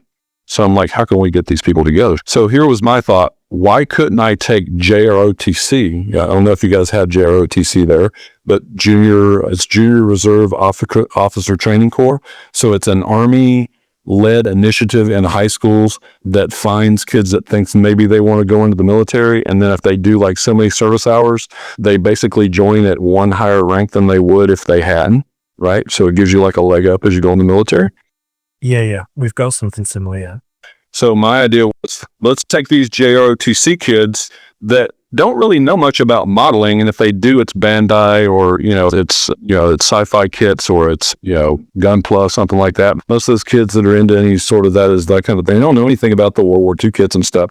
So how do I ever get them involved? Or even a lot of them would be into it if they even knew. They don't know about it, right? There's so much on the internet. Like, how would you even find that? It's just the information is so voluminous. So I was like, if I could introduce them to modeling and then get them involved with these vets. So picture this. I tell these kids, these teenagers, what I need from you is to help me give these vets therapy without telling them. We don't want them to know that they're getting therapy. What I'm going to do is I'm going to tell them that you're helping them. Okay. So they're going to help you by giving you advice because they've been in the military and that's where you might want to go, right? So, but what we're really doing is therapy. And then I'm going to pivot over here. I'm going to look at these veterans and say, okay, look, guys, it's really not about the models. It's about letting these JROTC guys know like what you experience, like just having conversations with these guys to kind of let them know whether they actually want to join the military or not. The models is sort of like an extra thing we're just getting you interested in, involved in because they're sort of interested in models. Right. So don't worry about the model thing. Just talk to the kids. Okay. So when you tell this guy he's helping that guy and that guy he's helping this guy when they're actually both helping one another, then it's like a double win. So you get a cross-generational bridge and everybody gets helped. So I'm trying to do that, but I ran into issues with the county because, you got veterans that need therapy with minors. So, there's this, they could, PTSD, they're probably unhinged, there's no telling what they're going to do with my child, so there's all of this that you got to combat. So I'm trying to, there's ways around it, but now that means I got to vet every veteran. That means I got to have someone vet the veteran. And there's a cost to that, right? So now so now I need more funding to get that. So I kind of back down from that for the moment. I'm doing a club to sort of start it, to then figure if I get the funding, then I can do the vetting of the vets and do that. But right now that's not really in place. So what I'm pivoting to talk to an ROTC, which is at the college level, So it's the same thing, but it's at college instead of in high school. And because they're in college, now they're not minors anymore. So there's no worry about, it's just the kid that you're talking to or the young person rather than their parents. So, but I'm still cultivating that relationship to get to know well enough that person who does that to get involved with it. So, we're getting it. That makes sense. Okay. Yeah, it does. And no, I can definitely see the value in partnering veterans with school kids in the same way that we've had trials here in the UK of, I know it's going to be completely different, but people who are suffering with Alzheimer's dementia get a lot out of primary level kids in terms of the sort of thought processing. Synapses. Problem solving. Exactly. So just one question before we begin to wrap up, Mike. If you had one message for a veteran who might be listening to this episode, who so far might have been on their own and not reached out for support, what message would you give them? And just, I don't know. I just need everybody to know that there's somebody that cares about you. Like, I think that people that they get to a point where suicide is actually an option, like a viable option, they feel as if the place is going to be better off without them. They really do. And honestly, from somebody who's come from the same background as my mother, the same background as my brother, right, and had these issues, like, I have to say, like, I've been in spots in my life where, I wasn't sure if the place was better off without me or not. I really wasn't. Okay. I never got so far as making a plan. Okay. And if anybody listening to this doesn't understand this, if you've made a plan or if you know someone who's talked about having made a plan, that's someone who needs intervention now, this moment. When you hear someone with a plan, you don't wait. You have them talk to a professional, even if they don't really want to, unless you're just not wanting to see them around anymore, because that is a key sign, right? So please, if you have made a plan or if you know someone who's made a plan, please reach out. The place is not better off without you. I guarantee it. I guarantee it's not. And on top of that, there are people that care about you. I know that sometimes it doesn't seem that way, but they do. Not everybody knows how to show you how to care about you the way you need to be shown. Okay. A lot of these people that don't show you that they care, if you were to ask them, they'd tell you they do.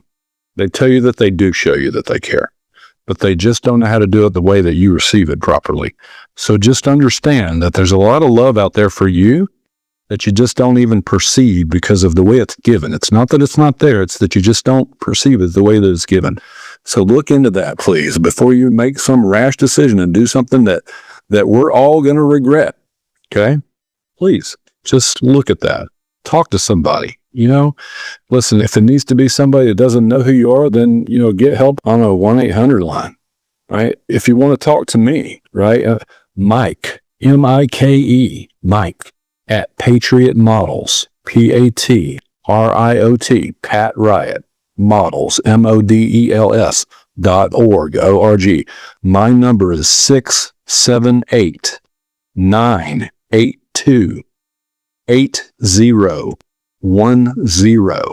You can call me anytime, night or day, that you need help. Thank you. I think that's very much appreciated. What I'd like to say, Mike, before we wrap up, is for our audience that are listening, if you were thinking of supporting Beyond the Box Art through Patreon or Buy Me a Coffee, we'd like you to do something different instead. Please consider supporting one of the incredible charities and organisations using scale modelling and community to change lives. In the United States, obviously, that's Patriot Models. Here in the UK, Models for Heroes. In Canada, the Royal Canadian Legion. And in Australia, Piece by Piece.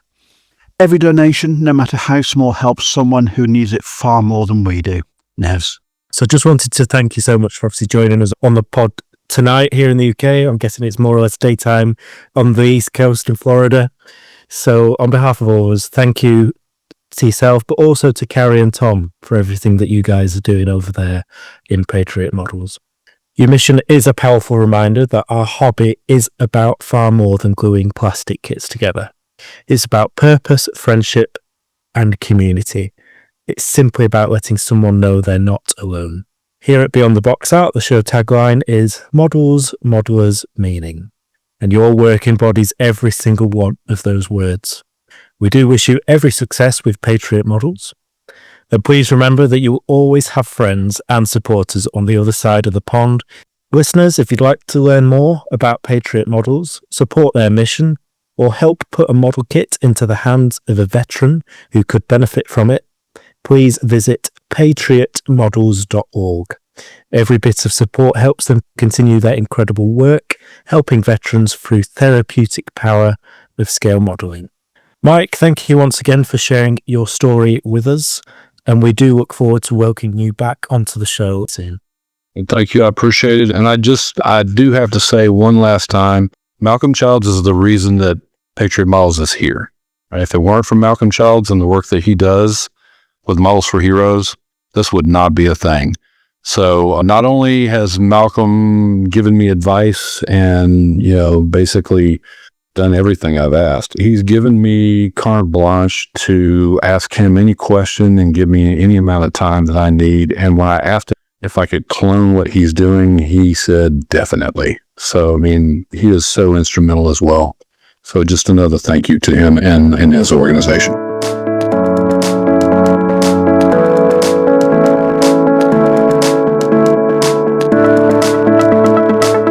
Head over to modelpodcast.com and explore the best modelling podcasts available today. A worldwide podcast hub curated by Stuart Clark from the Scale Model Podcast.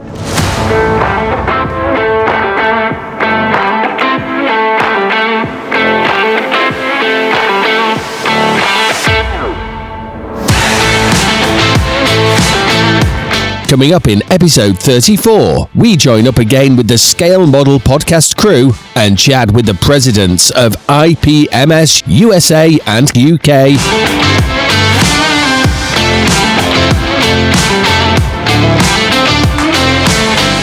Well, Benchmates, I think you'll agree that was quite a in-depth and interesting conversation, reference Patriot Models, but if you can support them in any way and all the other charities worldwide for scale modelling, please do so. And with that, time to say our goodbyes. So from Dan. Hiya Benchmates, thank you for your time. From Nevs. Bye everyone, see you in the next one. From Boulders. Be the same, Benchmates. And for myself, thank you for listening, and we'll see you in episode 34. Bye-bye for now.